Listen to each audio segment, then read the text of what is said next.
ಅವರನ್ನು ನಾವು ಕರ್ಕೊಳ್ಳೋದಿಲ್ಲ, ಹೋಗ್ರಿ ಅಂತ ಹೊರಗೆ ಹಾಕ್ಬಿಟ್ಟು. ಏವಂ ಭ್ರಷ್ಟಾಹ ರಜೇ ಪುತ್ರಾಹ ಅಂತ ಬರೀತಾರೆ. ಆದ್ದರಿಂದ ಅಂಥ ಗ್ರಂಥಗಳನ್ನು ಅಧ್ಯಯನ ಮಾಡಿದರೆ ನಾವು ಯಾವ ಸ್ಥಿತಿಗೆ ಬರ್ತೀವಿ ಅಂತ ತಿಳಿಸೋದಕ್ಕಾಗಿ ಈ ಕಥೆಯನ್ನು ಪುರಾಣ ತಿಳಿಸಿಕೊಟ್ಟಿದೆ. ನೀವು ಈ ಪುಸ್ತಕ ಓದಿದರೆ ಇಷ್ಟೆಲ್ಲ ತಲೆಯಲ್ಲಿ ಬರೋದಿಲ್ಲ, ನೆನಪಿಟ್ಕೊಳ್ಳಿ. ಈ ಬ್ರಹ್ಮಪುರಾಣವನ್ನು ಓದಿದರೆ ಇಷ್ಟೆಲ್ಲ ಕಥೆಯಲ್ಲಿ ಇಟ್ಟಿದ್ದಾರೆ ಅಂತ ತಲೆಯಲ್ಲಿ ಬರೋದಿಲ್ಲ. ಕೇವಲ ಸ್ವರ್ಗಕ್ಕೆ ಹೋದರೂ ಸ್ವರ್ಗದಿಂದ ಭ್ರಷ್ಟರಾದರು ಅಂತ ಇಷ್ಟೇ ಬರುತ್ತೆ ವಿನಃ ಒಳಗಡೆಗೆ ಬೃಹಸ್ಪತ್ಯಾಚಾರ್ಯ ಇಷ್ಟು ಚೆನ್ನಾಗಿ ಪ್ಲಾನ್ ಮಾಡಿದ್ರು, ಇಂದ್ರ ಪ್ಲಾನ್ ಮಾಡಿದ್ರು ಗೊತ್ತಾಗೋದಿಲ್ಲ. ಸರಿ, ಬೃಹಸ್ಪತ್ಯಾಚಾರ್ಯರು ಬರೆದ ಪುಸ್ತಕ ಯಾವುದು ಅಂದರೆ ಚಾರ್ವಾಕ ಸಿದ್ಧಾಂತ. ನೆನಪಿಟ್ಕೊಳ್ಳಿ, ಬೃಹಸ್ಪತ್ಯಾಚಾರ್ಯರು ಬರೆದ ಪುಸ್ತಕ ಯಾವುದು ಅಂದರೆ ಚಾರ್ವಾಕ ಸಿದ್ಧಾಂತ. ರಾಜರು ಯುಕ್ತಿ ಮಲ್ಲಿಕೆಯಲ್ಲಿ ಈ ಮಾತನ್ನು ಮೆನ್ಷನ್ ಮಾಡ್ತಾರೆ ನೋಡ್ರಿ. ಸಿಗೋದಿಲ್ಲ. ಮೊದಲು ಚಾರ್ವಾಕ ಸಿದ್ಧಾಂತವನ್ನು ಬರೆದವರು ಯಾರು? ನಾವೆಲ್ಲ ಫಸ್ಟ್ ಚಾರ್ವಾಕನೇ ಫಸ್ಟ್ ಆ ಸಿದ್ಧಾಂತವನ್ನು ಬರೆದವನು ಅಂತ ಇಟ್ಕೊಂಡಿದ್ದೇವೆ. ಅಲ್ಲ, ಯುಕ್ತಿ ಮಲ್ಲಿಕೆಯಲ್ಲಿ ರಾಜರು ಗುಣಸೌರಭದಲ್ಲಿ ಹೇಳುವಾಗ ಈ ಮಾತನ್ನು ಹೇಳ್ತಾರೆ. ಏನು ಅಂದರೆ ಬೃಹಸ್ಪತ್ಯಾಚಾರ್ಯರಿಗೆ ನಮಸ್ಕಾರ ಅಂತಾರೆ. ಯಾಕೆ ಅಂದರೆ ಚಾರ್ವಾಕ ಸಿದ್ಧಾಂತ ಪ್ರವರ್ತಕರು ಅಂತ ಬರೀತಾ ಇದ್ದಾರೆ ರಾಜರು. ಅಂದಮೇಲೆ ಚಾರ್ವಾಕ ಸಿದ್ಧಾಂತವನ್ನು ಪ್ರಾರಂಭ ಮಾಡಿದವರು ಬೃಹಸ್ಪತ್ಯಾಚಾರ್ಯರು ಅಂತ ತಿಳಿದು ಬರ್ತದೆ. ಅದು ಯಾವ ಪ್ರಸಂಗದಲ್ಲಿ ಅಂದರೆ ಈ ಪ್ರಸಂಗದಲ್ಲಿ ಅಂತ ಬ್ರಹ್ಮಪುರಾಣ ನಮಗೆ ಹೇಳ್ತದೆ. ಅಂತೂ ದುಷ್ಟ ಗ್ರಂಥಗಳನ್ನು ಸಾಧ್ಯ ಆದಷ್ಟು ಓದಬಾರದು, ದೂರ ಇರಬೇಕು. ಅವುಗಳನ್ನು ಓದಿದರೆ ಪುಣ್ಯಹ್ರಾಸ ಮಾಡಿಕೊಂಡು ರಜಿಯ ಮಕ್ಕಳು ಸ್ವರ್ಗಭ್ರಷ್ಟರಾದಂತೆ ನಾವು ಕೂಡ ಸ್ವರ್ಗಭ್ರಷ್ಟರಾಗ್ತೀವಿ. ಸ್ವರ್ಗಭ್ರಷ್ಟರು ಇಲ್ಲ, ಯಾಕೆ ನಾವು ಸ್ವರ್ಗಕ್ಕೆ ಹೋಗೋದಿಲ್ಲ. ನಮ್ಮದೆಲ್ಲ ಆಶ್ಚರ್ಯ. ಮೊದಲೆಲ್ಲ ಪೇಪರಲ್ಲಿ ಏನು ಬರ್ತಿತ್ತು ಅಂದರೆ ಯಾರಾದರೂ ತೀರಿಕೊಂಡ್ರೆ ಸ್ವರ್ಗಸ್ಥರಾದರು ಅಂತ ಬರ್ತಿತ್ತು. ಈಗೆಲ್ಲ ಚೇಂಜ್ ಆಗಿಬಿಟ್ಟಿದೆ, ವೈಕುಂಠಸ್ಥರಾದರು ಅಂತ ಬರ್ತಾ ಇದೆ ಈಗೆಲ್ಲ. ವೈಕುಂಠವಾಸಿಗಳು ನಿಮಗೆ ನಿಮ್ಮಲ್ಲಿ ಏನು ಬರುತ್ತೋ ಇಲ್ಲ ಗೊತ್ತಿಲ್ಲ, ನಮ್ಮಲ್ಲಿ ಮಾತ್ರ ನಿತ್ಯ ಒಂದು ಕಾಲಮ್ ಇರುತ್ತೆ. ಒಂದು ಪೇಪರಲ್ಲಿ 3ನೇ ಪೇಜಿಗೋ 2ನೇ ಪೇಜಿಗೋ ಒಂದು ಕಾಲಮ್ ಹಾಕಿರ್ತಾರೆ ವೈಕುಂಠವಾಸಿಗಳು ಅಂತ. ನಾನು ಆ ಪೇಪರ್ ನೋಡಿದಾಗೆಲ್ಲ ಭಯ ಆಗುತ್ತೆ ನನಗೆ. ಯಾಕೆ ಅಂದರೆ ಸುಮ್ಮನೆ 50 ವರ್ಷ ಕಳೆದ್ನಲ್ಲಪ್ಪ ಇದರಲ್ಲಿ. ದೇವರ ಪೂಜೆ, ಸಂಧ್ಯಾವಂದನೆ, ವಿದ್ಯಾಪೀಠ, ಅಧ್ಯಯನ ಅಂತ ಮಾಡಿ ಹಾಳು ಮಾಡ್ಕೊಂಡಲ್ಲ. ಇವರು ಏನೂ ಮಾಡದೆ ವೈಕುಂಠಕ್ಕೆ ಹೋಗ್ತಾರೆ ಅಂದರೆ ನಾನು ಏನು ಮಾಡಿಯೂ ವೈಕುಂಠಕ್ಕೆ ಹೋಗಲಿಲ್ಲಲ್ಲ. ನಮ್ಮ ತಲೆ ಏನಾಗಿದೆ ಅಂದರೆ ವೈಕುಂಠವಾಸಿಗಳು ಪೇಪರಲ್ಲಿ ಬಂದ್ಬಿಡುತ್ತೆ ಡೈರೆಕ್ಟಾಗಿ. ಅದು ವೈಷ್ಣವರಾದರೆ ವೈಕುಂಠವಾಸಿಗಳು, ಸ್ವಲ್ಪ ಈ ಸ್ಮಾರ್ತರ ಇದು ಆದರೆ ಕೈಲಾಸವಾಸಿಗಳು ಡೈರೆಕ್ಟಾಗಿ ಕೈಲಾಸಕ್ಕೆ ಹೋದರು ಅವರು, ಇವರು ವೈಕುಂಠಕ್ಕೆ ಹೋದರು. ಇನ್ನು ಕೆಲವರು ಸ್ವರ್ಗಸ್ಥರಾದರು. ಇವು ಏನ್ರಿ, ಏನೂ ಸಾಧನೆಗಳು ಬೇಕಾಗಿಲ್ಲ, ಡೈರೆಕ್ಟಾಗಿ ಅಲ್ಲೇ ಹೋಗ್ಬಿಡ್ತಾರೆ. ಅದಕ್ಕೆ ಯಾವ ಕೆಲಸವನ್ನು ಅಂಥದ್ದನ್ನು ಮಾಡಬೇಡ್ರಿ. ನಮ್ಮ ಪೇಪರ್ನಲ್ಲಿ ನಮ್ಮ ಹೆಸರು ಬರೋದು ಬೇಡ, ನಾವು ಇಲ್ಲೇ ಇದ್ರೂ ಸಾಕು, ಸಾಧನೆ ಮಾಡಿಕೊಂಡ್ರೂ ಸಾಕು, ಅಲ್ಲಿ ಹೋಗುವ ಅವಶ್ಯಕತೆ ಇಲ್ಲ. ಅಂತೂ ಇಷ್ಟು ಈ ರಜಿ ಮಹಾರಾಜನ ಕಥೆಯಿಂದ ನಾವು ತಿಳಿದುಕೊಳ್ಳಬಹುದು ಅಂತ ಹೇಳ್ತಾ, ಇದಾದ ಮೇಲೆ ತುಂಬ ಅಪರೂಪದ ಒಂದು ಭಗವದ್ ರೂಪದ ವಿಚಾರವನ್ನು ಬ್ರಹ್ಮಪುರಾಣ ಇದೆ, ಭಾಗವತದಲ್ಲೂ ಇದೆ, ಈ ಪುರಾಣದಲ್ಲೂ ಇದೆ. ಭಾಗವತದಲ್ಲಿ ನಮಗೆ ನೆನಪಾಗುವುದಿಲ್ಲ ಅನ್ನೋದಕ್ಕಾಗಿ ಇಲ್ಲಿ ಹೇಳ್ತಾ ಇದ್ದೆ. ಯಾವ ಭಗವದ್ ರೂಪ?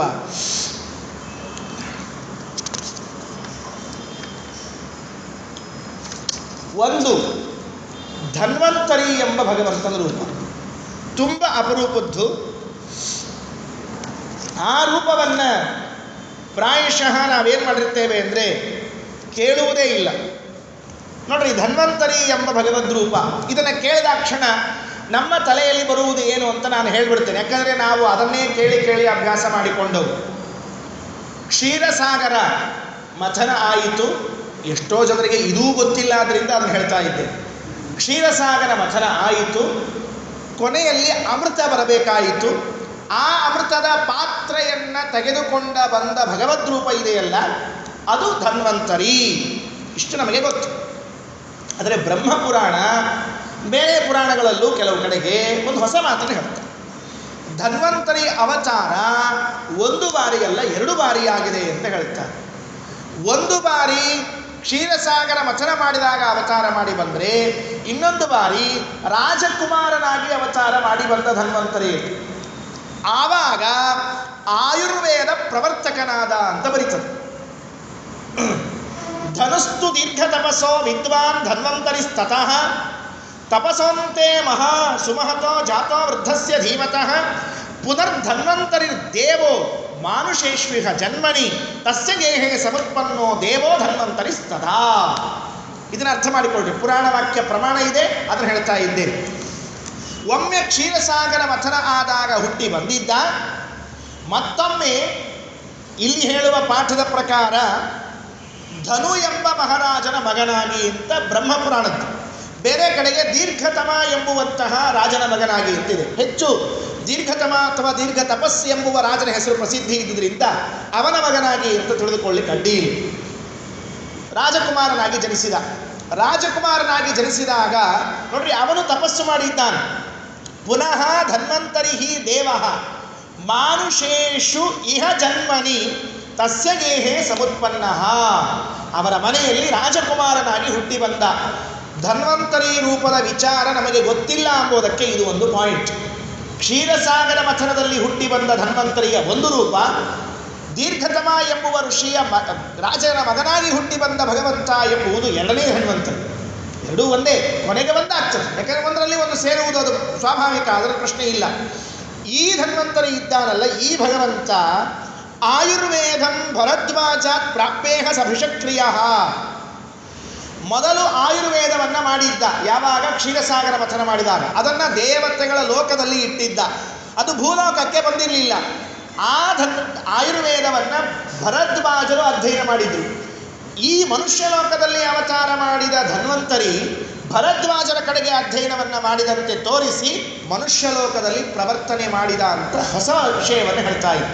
ಅಷ್ಟೇ ಅಲ್ಲ, ಅದನ್ನು 8 ಭಾಗವನ್ನಾಗಿ ಮಾಡಿದಂತೆ. ತಮ್ಮ ಅಷ್ಟದ ಪುನರ್ವ್ಯಸ್ಯ ಶಿಷ್ಯೇಭ್ಯ ಪ್ರತ್ಯಪಾದಯತ, 8 ಭಾಗಗಳನ್ನಾಗಿ ಮಾಡಿ ಜಗತ್ತಿಗೆ ಉಪಕಾರವನ್ನು ಮಾಡಿಕೊಟ್ಟ. ಬಹಳ ಆಶ್ಚರ್ಯ. ದೇವರು ಈ ಶಾಸ್ತ್ರವನ್ನು, ವೈದ್ಯಕೀಯ ಶಾಸ್ತ್ರವನ್ನು ಯಾತಕ್ಕಾಗಿ ಕೊಟ್ಟದ್ದು ಅಂದರೆ ಲೋಕೋಪಕಾರಕ್ಕಾಗಿ ಕೊಟ್ಟದ್ದು. ಇವತ್ತು ವೈದ್ಯಕೀಯ ಶಾಸ್ತ್ರ ಎಲ್ಲಿಗೆ ನಿಂತುಕೊಂಡಿದೆ ಅಂದರೆ ತಮ್ಮ ಹೊಟ್ಟೆಗಾಗಿ ನಿಂತುಕೊಂಡದ್ದು. ಎಷ್ಟು ಜಾಸ್ತಿ ಬಿಲ್ ಮಾಡ್ತಾರೋ ಅಷ್ಟು ಅವರಿಗೆ ಕಮಿಷನ್. ಇದು ಇವತ್ತಿನ ವೈದ್ಯಕೀಯ ಲೋಕ. ನನಗೆ ಆಶ್ಚರ್ಯ ಆಗಿದ್ದೇನು ಅಂದರೆ ಮೊದಲು ಇವೆಲ್ಲ ಗೊತ್ತಿರ್ತಿರಲಿಲ್ಲ ನಮಗೆ, ಏನೋ ಪಾಪ ವೈದ್ಯರು ಅಂತ. ಆಮೇಲೆ ಆ ವೈದ್ಯರು ಏನು ಪ್ರಿಸ್ಕ್ರಿಪ್ಷನ್ ಕೊಡ್ತಾರಲ್ಲ, ಈ ಔಷಧಿ ತಗೊಳ್ರಿ, ಈ ಔಷಧಿ ತಗೊಳ್ರಿ ಅಂತ. ಆ ಔಷಧಿಗಳಲ್ಲಿ ಎಷ್ಟೋ ಔಷಧಿಗಳು ನಮಗೆ ಬೇಕಾಗೇ ಇರೋಂಗಿಲ್ಲ. ಅದು ನನ್ನ ಅನಾರೋಗ್ಯಕ್ಕೆ ಸಂಬಂಧ ಇಲ್ಲದೇ ಇದ್ದ ಔಷಧಿಗಳು. ಯಾಕೆ ಅಂದರೆ ಅಷ್ಟು ಔಷಧಿಯನ್ನು ಖರ್ಚು ಮಾಡಿದರೆ ಆ ಔಷಧಿ ಕಂಪನಿಯವರು ಇವರಿಗೆ ಕಮಿಷನ್ ಕೊಡ್ತಾರೆ. ನಾನಂದು ಇದೇನು ಕರ್ಮ ಅಂದೆ. ನಾನು 1-2 ಬಾರಿ ಮಾತ್ರ ತಗೊಂಡೆ. ಆಮೇಲೆ ನನಗೆ ಬಂದದ್ದು ಜ್ವರವೋ ತಲೆಶೂಲಿಯೋ ಕೈಶೂಲಿಯೋ ಬಂದಿದ್ದರೆ ಅದಕ್ಕೆ ಹೊಟ್ಟೆ ಶೂಲಿಯ ಗುಳಿಗೆ, ಎಸಿಡಿಟಿ ಗುಳಿಗೆ, ಅದು ಎದಕ್ಕೆ ಬೇಕು? ಎಲ್ಲ ಇವತ್ತು ನೀವು ನೋಡಿದರೆ ಇಂಥವೇ ಮಾತ್ರಗಳು ಜಾಸ್ತಿ. ಯಾತಕ್ಕಾಗಿ ಅಂದರೆ ಅದರಿಂದ ಹಣ ತೆಗೆದುಕೊಳ್ಳುವುದು, ಇದರಿಂದ ಹಣ ತೆಗೆದುಕೊಳ್ಳುವುದು. ಮತ್ತು ಆಮೇಲೆ ತಮಾಷೆ ಏನು ಗೊತ್ತಾ, ಇದು ಕಂಪನಿಗಳ ಔಷಧಿ ಕೊಡೋದಾಯ್ತಲ್ಲ, ಇನ್ನೂ ಒಂದು ತಮಾಷೆ ಏನು ಅಂದರೆ ಅದೇ ಮೆಡಿಕಲ್ ಶಾಪಿಗೆ ಹೋಗಬೇಕು, ಬೇರೆ ಮೆಡಿಕಲ್ ಶಾಪಿಗೆ ಹೋಗೋ ಹಾಗಿಲ್ಲ. ಯಾಕೆಂದರೆ ಬೇರೆ ಮೆಡಿಕಲ್ ಶಾಪ್ನವ್ರು ಅದನ್ನು ತರಿಸೋದಿಲ್ಲ. ಇದೇ ಆ ಚೀಟಿ ಕೆಳಗೆ ಮೆಡಿಕಲ್ ಶಾಪ್ ಅಡ್ರೆಸ್ ಹಾಕಿಬಿಟ್ಟಿರ್ತಾರೆ, ಈ ಮೆಡಿಕಲ್ ಶಾಪ್ನಲ್ಲಿ ಸಿಗುತ್ತೆ ಅಂದರೆ ಅವನಿಂದ ಇಷ್ಟು ಪೀಕೋದು, ಇವನಿಂದ ಇಷ್ಟು ತಗೊಳ್ಳೋದು, ಅವನಿಂದ ಇಷ್ಟು ತಗೊಳ್ಳೋದು, ನಮ್ಮಿಂದ ಇಷ್ಟು ತಗೊಳ್ಳೋದು.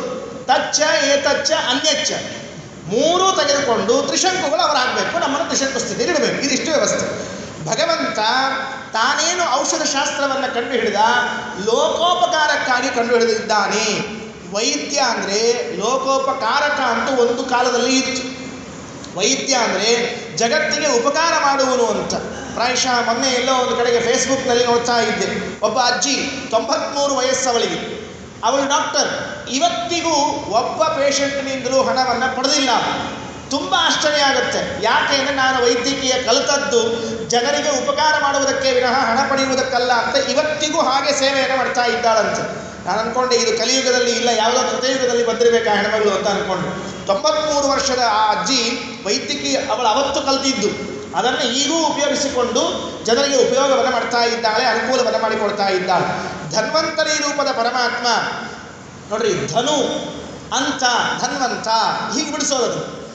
ನಮ್ಮ ಆಮಯ ರೋಗಗಳಿಗೆಲ್ಲ ಧನು ಅಂತ ಹೆಸರು. ಅದನ್ನು ಅಂತ ಕರೋತು, ಅದನ್ನು ನಾಶ ಮಾಡ್ತಾನಾದ್ದರಿಂದ ಅವನನ್ನು ಧನ್ವಂತರಿ ಅಂತ ಕರೀಬೇಕು ಅಂತ ವ್ಯವಸ್ಥೆಯನ್ನು ಹೇಳ್ತಾರೆ. ಅಂತೂ ಈ ಧನ್ವಂತರಿ ಭಗವಂತ ಮತ್ತೊಮ್ಮೆ ರಾಜಕುಮಾರನಾಗಿ ಅವತಾರ ಮಾಡಿದ ಎಂಬ ಅಂಶವನ್ನು ಬ್ರಹ್ಮಪುರಾಣ ನಮಗೆ ತಿಳಿಸಿಕೊಡ್ತಾ ಇದೆ. ಇದಾದ ಮೇಲೆ ಯಯಾತಿಯ ಕಥೆ, ತುಂಬ ಪ್ರಸಿದ್ಧವಾದ ಕಥೆ ಬರುತ್ತೆ. ಅದರಲ್ಲಿ ನಾನು ಹೇಳಬೇಕಾದದ್ದು ಒಂದಂಶ. ಶಾಪವನ್ನು ಕೊಡ್ತಾನೆ, ಮುಪ್ಪು ಬರ್ತದೆ ಅವನಿಗೆ. ಇದೆಲ್ಲ ನಮಗೆ ಕಥೆ ಸಾಮಾನ್ಯವಾಗಿ ಗೊತ್ತಿದೆ. ಆ ಯಯಾತಿ ತಾನಿನ್ನೂ ಸುಖವನ್ನು ಅನುಭವಿಸಿಲ್ಲ ಅನ್ನೋದಕ್ಕಾಗಿ ತನ್ನ ವೃದ್ಧಾಪ್ಯವನ್ನು ಯಾರಿಗಾದರೂ ಕೊಟ್ಟು ಅವರಿಂದ ತಾರುಣ್ಯವನ್ನು ತೆಗೆದುಕೊಳ್ಬೇಕು ಅಂತ ಹೋಗ್ತಾನೆ. ಯದು ಮಹಾರಾಜನಿಗೆ ಹೇಳ್ತಾನೆ. ಕೇಳಿದಾಗ ಯದು ಮಹಾರಾಜ ಇಲ್ಲ, ನಾನು ವೃದ್ಧಾಪ್ಯವನ್ನು ಕೊಡುವುದಿಲ್ಲ ಅಂತ ಹೇಳಿದೆ. ಯದು ದೃಶ್ಯ ಅನು ಪೂರು ತುರ್ವಸು ಅಂತ 5 ಜನ ಮಕ್ಕಳು, ಕೊಡುವುದಿಲ್ಲ ಅಂತ ಹೇಳ್ತಾನೆ. ಆಗ ಯಯಾತಿ ಶಾಪವನ್ನು ಕೊಡ್ತಾನೆ. ಏನಂತ ಶಾಪ ಕೊಡ್ತಾನೆ ಅಂದರೆ, ಅರಾಜ್ಯಾಸ್ತೆ ಪ್ರಜಾ ಮೂಢ ಭವಿಷ್ಯಂತಿ ನ ಸಂಶಯ, ನಿನಗೂ ನಿನ್ನ ಮಕ್ಕಳಿಗೂ ಮೊಮ್ಮಕ್ಕಳಿಗೂ ನನ್ನ ರಾಜ್ಯದಲ್ಲಿ ಪಾಲು ಇಲ್ಲ, ಆಸ್ತಿ ಕೊಡೋದಿಲ್ಲ, ನಿಮ್ಮ ವಂಶದವರಿಗೆ ಯಾರಿಗೂ ಕೂಡ ರಾಜ್ಯದ ಅಧಿಕಾರ ಬರುವುದು ಬೇಡ ಅಂತ ಶಾಪವನ್ನು ಕೊಟ್ಟು ಬಿಡ್ತಾನೆ. ಇದನ್ನು ಗಮನಿಸಿಕೊಳ್ಳಿ. ಇದಾದ ಮೇಲೆ ಶ್ರೀಮದಾಚಾರ್ಯರು ಬಹಳ ಸುಂದರವಾದ ನಿರ್ಣಯದಲ್ಲಿ ಒಂದು ಮಾತು ಹೇಳುತ್ತಾರೆ. ಏನು ಅಂದರೆ 11ನೇ ಅಧ್ಯಾಯದ ಪ್ರಾರಂಭದಲ್ಲಿ ಎತ್ತಿಕೊಳ್ಳುತ್ತಾ, ನಾವೆಲ್ಲ ಒಬ್ಬರ ಹೆಸರನ್ನು ಕೇಳಿದ್ದೇವೆ. ಯಾರ ಹೆಸರನ್ನು ಕೇಳಿದ್ದೇವೆ ಅಂದರೆ ಕಾರ್ತ್ಯವೀರ್ಯಾರ್ಜುನ ಅಂತ ಒಬ್ಬ ಹೆಸರನ್ನು ಕೇಳಿದ್ದೇವೆ. ಹೌದಾ? ಅವನ ಹೆಸರು ಯಾವಾಗ ನೆನಪಾಗತ್ತೆ ಅಂತ ಹೇಳ್ತೀನಿ ಕೇಳಿ.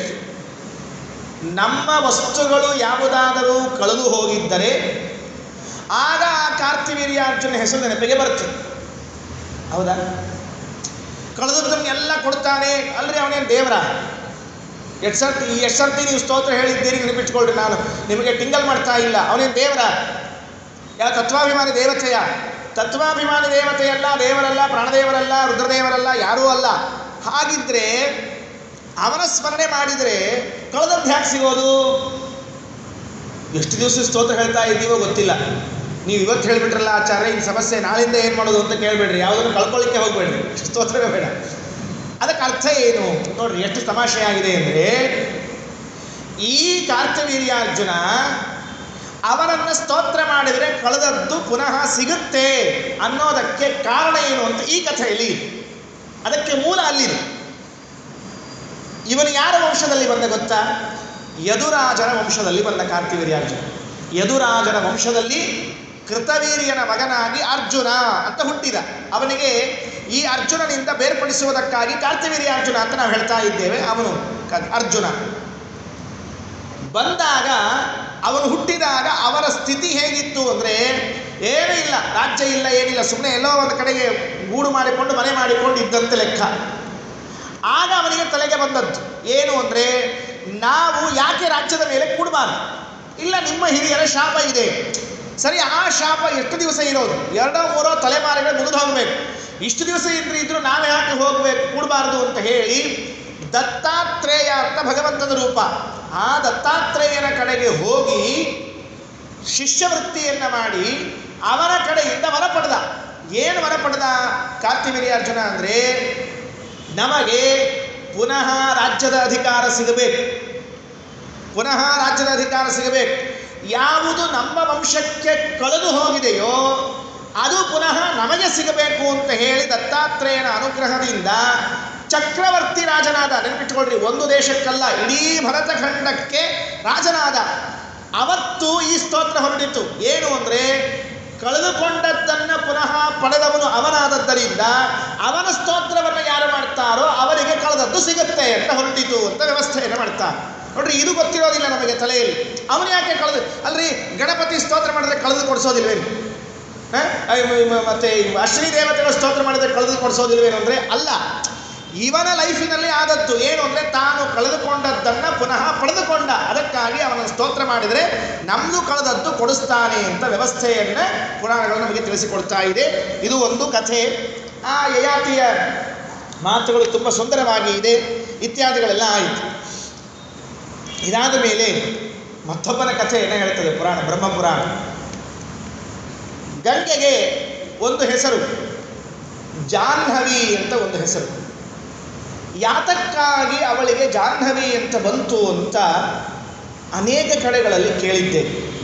ಸೊ ನಾವು ಕೇಳಿದ ಕಥೆಗೂ ಇಲ್ಲಿರೋ ಕಥೆಗೂ ಏನು ವ್ಯತ್ಯಾಸ ಇದೆ ಅದನ್ನು ಹೇಳ್ತಾ ಇದ್ದೀವಿ. ನಾವೇನು ಕೇಳಿದ್ದೇವೆ ಅಂದರೆ, ಭಗೀರಥ ಮಹಾರಾಜ, ನಾವು ಹೀಗೆ ಕಥೆಯನ್ನು ಕೇಳಿರ್ತೇವೆ. ಭಗೀರಥ ಮಹಾರಾಜ ಗಂಗೆಯನ್ನು ಕರೆದುಕೊಂಡು ಬರ್ತಾ ಇದ್ದ.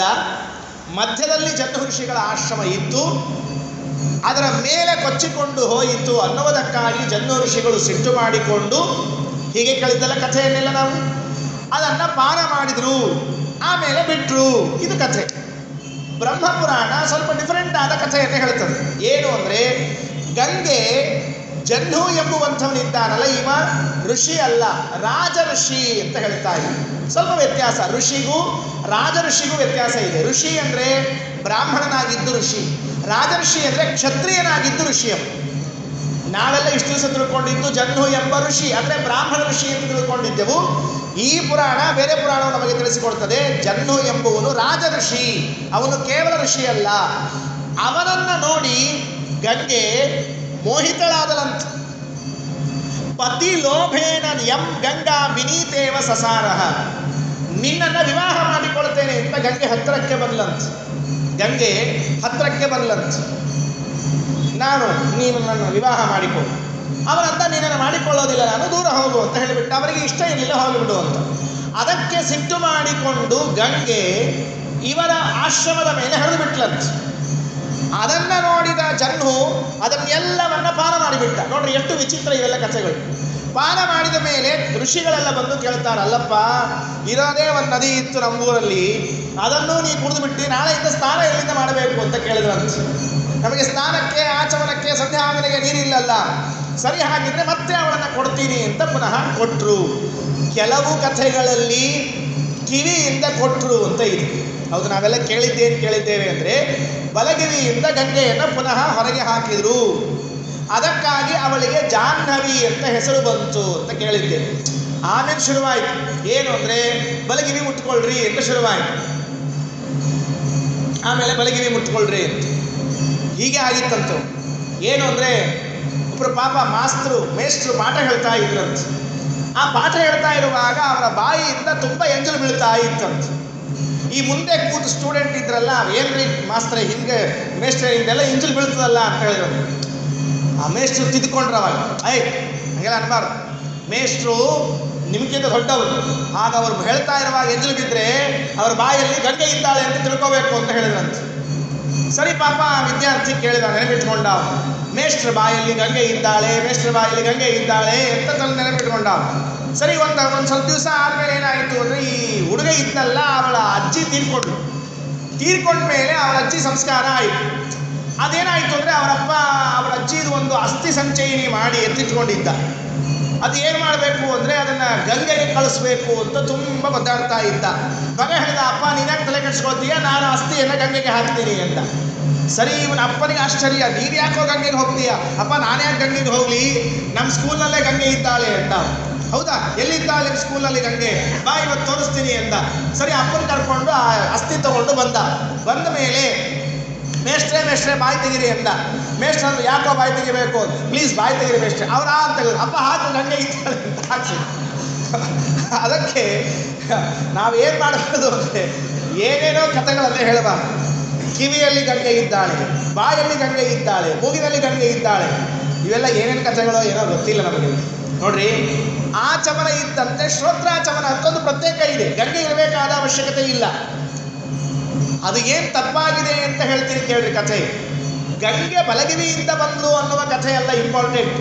ಭಾಗವತ ದ್ವಿತೀಯ ಸ್ಕಂದದಲ್ಲಿ ಹೇಳುವಾಗ ಭಗವಂತನ ದೇಹದಿಂದ ವಿರಾಟ್ ರೂಪದಿಂದ ಯಾವ ಯಾವ ಪದಾರ್ಥಗಳು ಎಲ್ಲೆಲ್ಲಿ ಹುಟ್ಟಿದವು ಅಂತ ಹೇಳುವಾಗ ಕಿವಿಗಳಿಂದ ತೀರ್ಥಗಳು ಹುಟ್ಟಿವೆ ಅಂತ ಹೇಳಿದ್ದಾರೆ. ಸೊ ಅದೇ ಭಗವದ್ ರೂಪ ನಮ್ಮ ದೇಹದಲ್ಲಿ ಇದ್ದದ್ದರಿಂದ, ನಮ್ಮ ಕಿವಿಯಲ್ಲಿ ಅವನ ಕಿವಿ ಇದ್ದದ್ದರಿಂದ ಈ ಕಿವಿಯಲ್ಲಿ ಗಂಗೆ ಇದ್ದಾಳೆ ಅಂತ ಅರ್ಥ ಮಾಡಿಕೊಳ್ಬೇಕೇ ವಿನಃ ಜಹ್ನು ಋಷಿಗಳು ಕಿವಿಯಿಂದ ಬಿಟ್ಟರು ಆದ್ದರಿಂದ ಗಂಗೆ ಇದ್ದಾಳೆ ಅಂತ ಅರ್ಥ ಮಾಡಿಕೊಳ್ಬಾರ್ದು. ನಾವಿಷ್ಟು ದಿವಸದಿಂದ ಅದೇ ಕಥೆಯನ್ನು ಕೇಳಿ ಅಲ್ಲಿಯೇ ಕೂತಿದ್ದೇವೆ ಅಂದರೆ ನಮಗೆ ಪುರಾಣಗಳನ್ನು ಸರಿಯಾಗಿ ಓದುವ ಅಭ್ಯಾಸ ಇಲ್ಲ ಅಂತ ಆಯ್ತು. ನೋಡ್ರಿ ಎಷ್ಟು ವ್ಯತ್ಯಾಸ ಇದೆ. ಭಗವಂತನ ಕಿವಿಯಿಂದ ನದಿಗಳು ಹುಟ್ಟಿದ್ದಾದ್ರಿಂದ ಅವನ ಕಿವಿ ನಮ್ಮ ಕಿವಿಯಲ್ಲಿ ಇದ್ದದ್ರಿಂದಾಗಿ ಅನಿರುದ್ಧ ಪ್ರತಿಮ ಸಂಕಷ್ಟ ವಾಸುದೇವ ರೂಪಿ ಅಲ್ಲ, ಆನಂದಮಯ ನಮೋಯ ವಿಜ್ಞಾನಮಯ ಆನಂದಮಯ ಎಂಬುವಂತಹ ರೂಪಗಳು ನಮ್ಮಲ್ಲಿ ಇದ್ದದ್ರಿಂದ, ಅಥವಾ ಭಗವದ್ ರೂಪ ನಮ್ಮಲ್ಲಿ ಇದ್ದದ್ರಿಂದ, ಅವನ ಕಿವಿ ನಮ್ಮ ಕಿವಿಯಲ್ಲಿ ಇದ್ದದ್ರಿಂದಾಗಿ ಅದರಿಂದ ಬಂದಿದ್ದು ಅನ್ನುವ ಅನುಸಂಧಾನ ಇರಬೇಕೇ ವಿನಃ ಹೀಗೆಲ್ಲ ಅಲ್ಲ. ಮತ್ತು ಹಾಗಾದರೆ ಗಂಗೆ ಹೇಗೆ ಬಂದ್ಲು? ಮತ್ತೊಂದು ಜಿಜ್ಞಾಸೆ, ಹಾಗಾದರೆ ಗಂಗೆ ಹೇಗೆ ಬಂದ್ಲು? ಆ ಜಹ್ನು ಎಂಬ ರಾಜಋಷಿ ಒಬ್ಬ ಸ್ತ್ರೀಯನ್ನು ವಿವಾಹ ಮಾಡಿಕೊಳ್ತಾನೆ, ಬೇರೆಯವರನ್ನು. ಇಲ್ಲಿ ಹೇಳುವಂತೆ ಕಾವೇರಿ ಯುವನಾಶ್ವನ ಪುತ್ರಿಯನ್ನು ಕಾವೇರಿಯನ್ನು ಮಾಡಿಕೊಳ್ತಾನೆ ಅಂತ. ಅನೇಕ ಜನ ಕಾವೇರಿ ಇರಬಹುದು, ಈ ಕಾವೇರಿ ಅಲ್ಲ. ಅಥವಾ ಈ ಪುರಾಣದಲ್ಲಿ ನೋಡಿದರೆ ನೋಡ್ರಿ, ಯುವನಾಶ್ವ ಎಂಬುವಂತಹ ರಾಜನ ಮಗಳಾದ ಕಾವೇರಿಯನ್ನು ವಿವಾಹ ಮಾಡಿಕೊಂಡ. ಆ ಕಾವೇರಿಯ ಹೊಟ್ಟೆಯಲ್ಲಿ ಈ ಗಂಗೆ ಪುನಃ ಹುಟ್ಟಿ ಬಂದ್ಲು. ಅದಕ್ಕಾಗಿ ಅವಳು ಜಹ್ನುವಿನ ಮಗಳಾದ್ಲು ಅನ್ನೋದಕ್ಕಾಗಿ ಜಾಹ್ನವಿ ಅಂತ ಕರೆದು ಪುನಃ ನದಿಯಾಗಿ ಹರಿದ್ಲು ಅಂತ ಹೀಗೆ ಬ್ರಹ್ಮಪುರಾಣ ಹೇಳುತ್ತೆ. ಇದನ್ನ ನೋಡಿದಾಗ ಕಾವೇರಿಯಲ್ಲಿ ಗಂಗೆ ಇದ್ದು ಹುಟ್ಟಿ ಬಂದದ್ದರಿಂದ ಪ್ರಾಯಶಃ ಒಬ್ಬ ದಾಸರ ವಾಕ್ಯ ಹರಿಪಾದೋದಕ ಸಮ ಕಾವೇರಿ ಎನ್ನುವುದು ಇದರಿಂದ ಬಂತೇನೋ ಅಂತ ಅನಿಸುತ್ತೆ. ಯಾಕೆಂದ್ರೆ ಗಂಗೆಯ ಯೋಗ್ಯತೆಯು ಕಾವೇರಿ ಯೋಗ್ಯತೆಯು ಬಹಳ ಅಂತರ ಇದೆ. ಆದರೆ ಹರಿಪಾದೋದಕ ಸಮ ಅಂತ ಹೇಳಬೇಕಾದ್ರೆ ಅವಳ ಹೊಟ್ಟೆಯಲ್ಲಿ ಇವಳು ಇದ್ದು ಬಂದದ್ದಕ್ಕಾಗಿ ಸಮ ಅಂತ ಹೇಳ್ತಾ ಇದ್ದಾರೇನೋ ಅಂತ ಅರ್ಥ ಮಾಡಿಕೊಳ್ಬೇಕು. ಮತ್ತೆ ಇನ್ನೂ ಇದನ್ನು ವಿಚಾರ ಮಾಡಬೇಕಾದ ಅಂಶ ಇದೆ. ಅಂತೂ ಇಷ್ಟ ಆಯಿತು. ಇದಾದ ಮೇಲೆ ದ್ರೌಪದಿ ದೇವಿ, ಇದು ಒಂದು ಕಥೆ ಮುಗಿಯಿತು. ಮತ್ತೊಂದು ಕಥೆ, ದ್ರೌಪದಿ ದೇವಿಗೆ ಒಂದು ಹೆಸರಿದೆ. ಏನು ಹೆಸರು? ಪಾಂಚಾಲಿ ಅಂತ ಹೆಸರಿದೆ. ನೋಡ್ರಿ ಎಷ್ಟು ರೋಚಕ ಇದೆ ಪುರಾಣ ಅಂದರೆ, ಇವನ್ನೆಲ್ಲ ನಾವು ಆಲೋಚನೆಯೇ ಮಾಡೋದಿಲ್ಲ, ಎಲ್ಲಿದೆ ಅಂತ ಗೊತ್ತಿಲ್ಲ ನಮಗೆಲ್ಲ. ಪಾಂಚಾಲಿ ಅಂತ ಹೆಸರಿದೆ. ಹೌದಾ? ಪಾಂಚಾಲಿ, ಯಾಕೆ ಅವಳಿಗೆ ಪಾಂಚಾಲಿ ಅಂತ ಹೆಸರು ಬಂತು? ಅವಳಿಗೆ ಕೃಷ್ಣ ಅಂತ ಹೆಸರಿದೆ, ದ್ರೌಪದಿ ಅಂತ ಹೆಸರಿದೆ. ನಾವೆಲ್ಲ ದ್ರೌಪದಿ ಅಂತ ಉಚ್ಚಾರಣೆ ಮಾಡ್ತೀವಲ್ವೋ? ದ್ರೌಪದಿ ಅಂತ ಉಚ್ಚಾರಣೆ ಮಾಡಬಾರ್ದು, ದ್ರೌಪದಿ ಅಂತ ಉಚ್ಚಾರಣೆ ಮಾಡಬೇಕು. ಯಾಕೆ ಅಂದರೆ ದ್ರುಪದನ ಮಗಳಾದದ್ದರಿಂದ ಅವಳನ್ನು ದ್ರೌಪದಿ ಅಂತ ಕರಿಬೇಕು. ಅದು ಕೆಲವರಿಗೆ ಸಮಸ್ಯೆ ಇದೆ, ಕೆಲವರಿಗೆ ಇಲ್ಲ, ಅದರಿಂದ ಅದವರು ನೋಡ್ಕೊಳ್ಬೇಕು. ದ್ರೌಪದಿ. ಆಮೇಲೆ ಅವಳಿಗೆ ಪಾಂಚಾಲಿ ಅಂತ ಹೆಸರು. ಯಾಕೆ ಪಾಂಚಾಲಿ ಅಂತ ಹೆಸರು ಅಂದರೆ ಅದಕ್ಕೊಂದು ಕಥೆ ಇದೆ. ಏನು ಅಂದರೆ, ಒಬ್ಬ ರಾಜ, ಬಾಹ್ಯಾಶ್ವ ಅಂತ ಅವನ ಹೆಸರು. ಎಷ್ಟು ವಿಚಿತ್ರವೋ ಹೆಸರುಗಳೆಲ್ಲ. ರಾಜ ಬಾಹ್ಯಾಶ್ವ ಅಂತ ಹೆಸರು. ಆ ಬಾಹ್ಯಾಶ್ವ ಎಂಬ ರಾಜ ತಾನು ಮಕ್ಕಳನ್ನು ಪಡೆದಂತೆ. ಬಾಹ್ಯಾಶ್ವತನಯಾ ಪಂಚ ಬಭೂವರವರೋಪಮಾಃ ಮುದ್ಗಲಃ ಸೃಂಜಯಶ್ಚೈವ ಬೃಹದಿಷುಸ್ತಥ ಯವೀನರಶ್ಚ ವಿಕ್ರಾಂತಃ ಕ್ರಮಿಲಾಶ್ಚ ಪಂಚಮಃ. 5 ಜನ ಮಕ್ಕಳನ್ನು ಪಡೆದಂತೆ. ಮಕ್ಕಳನ್ನು ಪಡೆದ ಮೇಲೆ ಹೆಂಡತಿ ಕೇಳಿದ್ಲಂತೆ, ಇನ್ನೂ 1-2 ಸಂತಾನ ಆಗಲಿ ಅಂತ ಕೇಳಿಕೊಳ್ಳಂತೆ. ಸಹಜವಾಗಿ ಇನ್ನೂ ಮಕ್ಕಳಾಗಲಿ ಅಂತ. ಆಗ ಅವಳು ಇವನು ಹೇಳಿದ್ದಂತೆ ವಾಕ್ಯಾಶ್ವ, ಈ ಪಂಚಾನಾಂ ಅಲಂ ಸಾಕು, ನಮ್ಮ ದೇಶವನ್ನು ನೋಡಿಕೊಳ್ಳಿಕ್ಕೆ 5 ಜನ ಮಕ್ಕಳು ಸಾಕು ಅಂತ ಹೇಳಿದ್ದಂತೆ. ಪಂಚಾನಾಂ ಅಲಂ ಅಂತ ಯಾವುದಕ್ಕೆ ಕರೆದೋ ಆ ದೇಶವನ್ನು ಪಾಂಚಾಲ ದೇಶ ಅಂತ ಕರೆದ್ರಂತೆ. ಪಂಚಾನಾಂ ಅಲಂ, 5 ಮಕ್ಕಳಿದ್ರೆ ಸಾಕು, ಈ ರಾಜ್ಯವನ್ನು ನೋಡಿಕೊಳ್ಳುತ್ತಾರೆ ಅಂತ ಹೇಳಿದ. ಪಂಚಾನಾಂ ಅಲಂ ಪಾಂಚಾಲಂ. ಅದೇ ಪಾಂಚಾಲ ದೇಶವನ್ನು ಮುಂದೆ ದ್ರುಪದ ಆಳಿದ. ಅವನ ಮಗಳಾಗಿ ಇವಳು ಹುಟ್ಟಿದ್ಲು ಎಂಬುದಕ್ಕಾಗಿ ಪಾಂಚಾಲಿ ಅಂತ ಹೆಸರು ಬಂದದ್ದು. ನಮ್ಮ ತಲೆಯಲ್ಲಿ ಏನು ಅಂದರೆ 5 ಜನ ಗಂಡಂದ್ರನ್ನ ಮಾಡಿಕೊಂಡು ಹೆಂಡತಿ ಇದ್ದಲ್ಲ, ಅದಕ್ಕೆ ಪಾಂಚಾಲಿ ಅಂತ ತಿಳ್ಕೊಂಡ್ಬಿಟ್ಟಿದ್ದ. ಎಷ್ಟು ಕನ್ಫ್ಯೂಸ್ ಅಲ್ಲ. ಪಂಚಾನಾಂ ಅಲಂ ಅಂತ ಹೇಳಿ ಅವನು ನಿಲ್ಲಿಸಿದ್ದಕ್ಕೆ 5 ಜನ ಮಕ್ಕಳೇ ಇದ್ರೆ ಸಾಕು ಈ ರಾಜ್ಯವನ್ನು ನೋಡಿಕೊಳ್ಳಿಕ್ಕೆ ಅಂತ ಹೇಳಿದ್ದಕ್ಕೆ ಪಾಂಚಾಲ ದೇಶ ಅಂತಾಯಿತು. ಅದೇ ದೇಶವನ್ನು ಮುಂದೆ ದ್ರುಪದ ಆಳಿದ ಎಂಬುದಕ್ಕಾಗಿ ಪಾಂಚಾಲದ ದೊರೆಯಾದ ಮಗಳಿಗೆ ಪಾಂಚಾಲಿ ಎಂಬ ಹೆಸರು ಬಂತು ಅಂತ ಬ್ರಹ್ಮಪುರಾಣ. ಇದು ರಾಮಾಯಣದಲ್ಲೂ ಬರುತ್ತೆ, ಬೇರೆ ಕಡೆಗೂ ಬರುತ್ತೆ. ಇಲ್ಲಿ ಒಂದೇ ಅಂತೇನಿಲ್ಲ, ಅನೇಕ ಕಡೆಗಳಲ್ಲಿ ಬಂದಿದೆ. ಆದ್ದರಿಂದ ಅದನ್ನು ನಾವು ಹೀಗೆ ಸರಿಯಾಗಿ ಅರ್ಥ ಮಾಡಿಕೊಳ್ಬೇಕು ಅಂತ ತಿಳಿಸ್ತಾ, ಇದಾದ ಮೇಲೆ ಇವತ್ತು ಸಮಯ ಆಗ್ತಾ ಇದೆ. ಇನ್ನು ಒಂದು ಮಾತನ್ನು ಮಾತ್ರ ನಾನು ಹೇಳಿ ಮುಕ್ತಾಯ ಮಾಡ್ತೇನೆ. ನಾಳೆ ದಿವಸ ಮತ್ತೆ ಒಂದು ಸ್ವಲ್ಪ ವಿಚಾರವನ್ನು ತೆಗೆದುಕೊಳ್ಳೋಣ. ಕೊನೆಯ ಮಾತು ಏನು ಅಂದರೆ, ಇಲ್ಲಿ ನರಕದ ವಿಚಾರ ಬರುತ್ತೆ. ಎಲ್ಲ ಪುರಾಣಗಳಲ್ಲೂ ನರಕದ ವಿಚಾರ ಬರುತ್ತೆ. ನನಗೆ ಆಶ್ಚರ್ಯ ಆಗೋದೇನು ಅಂದರೆ, ಪ್ರಾಯಶಃ 18 ಪುರಾಣಗಳಲ್ಲಿ ಹೇಳಿದ ನರಕದ್ದೇ ಒಂದು ಪ್ರತ್ಯೇಕವಾಗಿ ತೆಗೆದುಕೊಂಡ್ರೆ ಒಂದು PhD ಥೀಸಸ್ ಆಗುತ್ತೆ, ಸಪ್ರೇಟ್. ಭಾಳ ಚೆನ್ನಾಗಿ. ಯಾಕೆ ಅಂದರೆ ನಮಗೆ ಆ ನರಕಗಳ ಬಗ್ಗೆ ಏನೂ ಭಯವೇ ಇಲ್ಲವಾದದ್ದರಿಂದಾಗಿ ಪ್ರಾಮಾಣಿಕವಾಗಿ ನಾವೆಲ್ಲರೂ ಹೇಳೋಣ, ಯಾರಿಗಾದರೂ ನರಕದ ಬಗ್ಗೆ ಭಯ ಇದೆಯಾ ಅಂತ ಪ್ರಾಮಾಣಿಕವಾಗಿ ಹೇಳೋಣ. ನಮಗೆ ಯಾರಿಗೂ ನರಕದ ಬಗ್ಗೆ ಭಯ ಇಲ್ಲ. ನರಕದ ಕಥೆಯನ್ನು, ಅರ್ಥಾತ್ ನರಕದ ವಿಷಯವನ್ನು ಎಷ್ಟು ಎಂಜಾಯ್ ಮಾಡ್ತೇವೆ ನಾವು ಅಂದರೆ, ಅಕಸ್ಮಾತ್ ಕೃಷ್ಣನ ಕಥೆ ಭೀಮನ ಕಥೆಯನ್ನು ಹೇಳ್ತಾ ಇದ್ದರೆ ಎಷ್ಟು ಎಂಜಾಯ್ ಮಾಡಬೇಕು ಅಷ್ಟೇ ಎಂಜಾಯ್ ಮಾಡ್ತೇವೆ ನಾವೆಲ್ಲ. ನಮಗೇನು ತಲೆಯಲ್ಲಿ ಅಂದರೆ, ನಾವು ಪುರಾಣ ಕೂತವ್ರು ಯಾರು ನರಕಕ್ಕೆ ಹೋಗೋದಿಲ್ಲ, ಯಾರು ಪುರಾಣಕ್ಕೆ ಬಂದಿಲ್ವಲ್ಲ ಅವರು ಹೋಗ್ತಾರೆ, ಹೋಗ್ಲಿ ಬಿಡ್ರಿ ನಮಗ್ಯಾಕೆ ಅಂತ ಹೇಳಿ ನಾವು ಪುರಾಣ ಕೇಳಿ ಪುರಾಣ ಮುಗಿದ ಮೇಲೆ ಆಚಾರ್ಯರಿಗೆ ಅದನ್ನು ಇಷ್ಟು ಒಪ್ಪಿಸಿ ಹೋಗ್ಬಿಡ್ತಾರೆ. ಏನೇನು ಕಿಂಚಿತ್ತೂ ಭಯ ಇಲ್ಲ ನಮಗೆ. ಅಂದರೆ ನಾವು ಎಷ್ಟು ಉನ್ಮತ್ತರಾಗಿದ್ದೇವೆ ಅಂತ ಅರ್ಥ ಮಾಡಿಕೊಳ್ಬೇಕು, ಎಷ್ಟು ಉನ್ಮತ್ತರಿದ್ದೇವೆ ಅಂತ. ಯಾಕೆ ಅಂದರೆ ಸ್ವರ್ಗದ ಬಗ್ಗೆ ಲೋಭವಾಗಲಿ, ನರಕದ ಬಗ್ಗೆ ದುಃಖವಾಗಲಿ, ಹೆದರಿಕೆಯಾಗಲಿ ಎರಡೂ ಇಲ್ಲದೆ ಹೋದರೆ ಏನು ಅರ್ಥ ಅಲ್ಲ.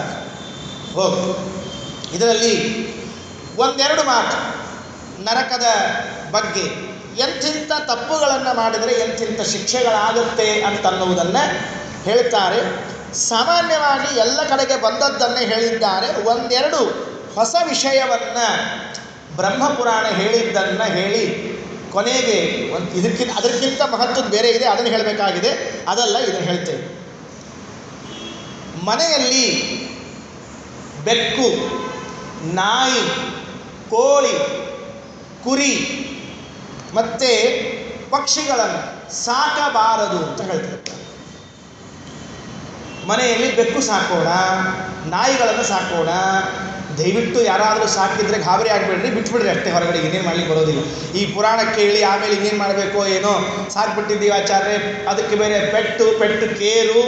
ಅಯ್ಯೋ ಕರ್ಮರೆ, ಏನ್ರಿ ಎಲ್ಲಾದರೂ ಅದು ನೋಡಿದ್ರೆ ಆಶ್ಚರ್ಯ ಆಗುತ್ತೆ. ನಾನು ಫೇಸ್ಬುಕ್ಕಲ್ಲಿ ನೋಡ್ತಾ ಇರೋದು ತುಂಬ ಚೆನ್ನಾಗಿದೆ. ಏನು ಅಂದರೆ, ಒಬ್ಬ ಹೆಣ್ಮಗಳು ಒಂದು ಮಗುನ ಕರ್ಕೊಂಡು ಹೋಗ್ತಾ ಇದ್ದಾಳೆ. ನಾಯಿಯನ್ನು ಬೆನ್ನಿನ ಮೇಲೆ ಹೊತ್ಕೊಂಡಿದ್ದಾಳೆ, ಮಗುವನ್ನು ನಡೆಸ್ಕೊಂಡು ಕರ್ಕೊಂಡು ಹೋಗ್ತಾ ಇದ್ದಾಳೆ. ಇದು ಫೇಸ್ಬುಕ್ಕಲ್ಲಿ ಅನೇಕ ಬಾರಿ ಬಂದಿದೆ. ಅಂದರೆ ನಮ್ಮ ಸ್ಥಿತಿ ಏನಾಗಿದೆ ಅಂದರೆ, ಮಗುವನ್ನು ಎತ್ತಿಕೊಂಡು ನಾಯಿಯನ್ನು ತೆಳಗಿಡಬೇಕು ಅನ್ನೋ ವ್ಯವಧಾನ ಇಲ್ಲದೆ, ನಾಯಿಯನ್ನು ಎತ್ತಿಕೊಂಡು ಮಗುವನ್ನು ತೆಳಗಿಟ್ಕೊಂಡು ಹೋಗುವ ವ್ಯವಸ್ಥೆಗಿದ್ದೀವಿ ನಾವೆಲ್ಲ. ತಪ್ಪು ತಿಳಿಬೇಡ್ರಿ, ಶಾಸ್ತ್ರ ನಿಷೇಧ ಮಾಡಿದೆ ಎಂಬುದಷ್ಟೇ ನಮ್ಮ ಹೇಳಿಕೆ ಉದ್ದೇಶ.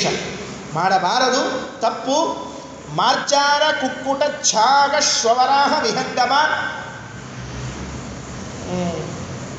ನನಗೊಂದು ತಮಾಷೆ ಆಯಿತು. ನಾನು ಒಂದು ಕಡೆ ಪ್ರವಚನಕ್ಕೆ ಹೋಗಿದ್ದೆ.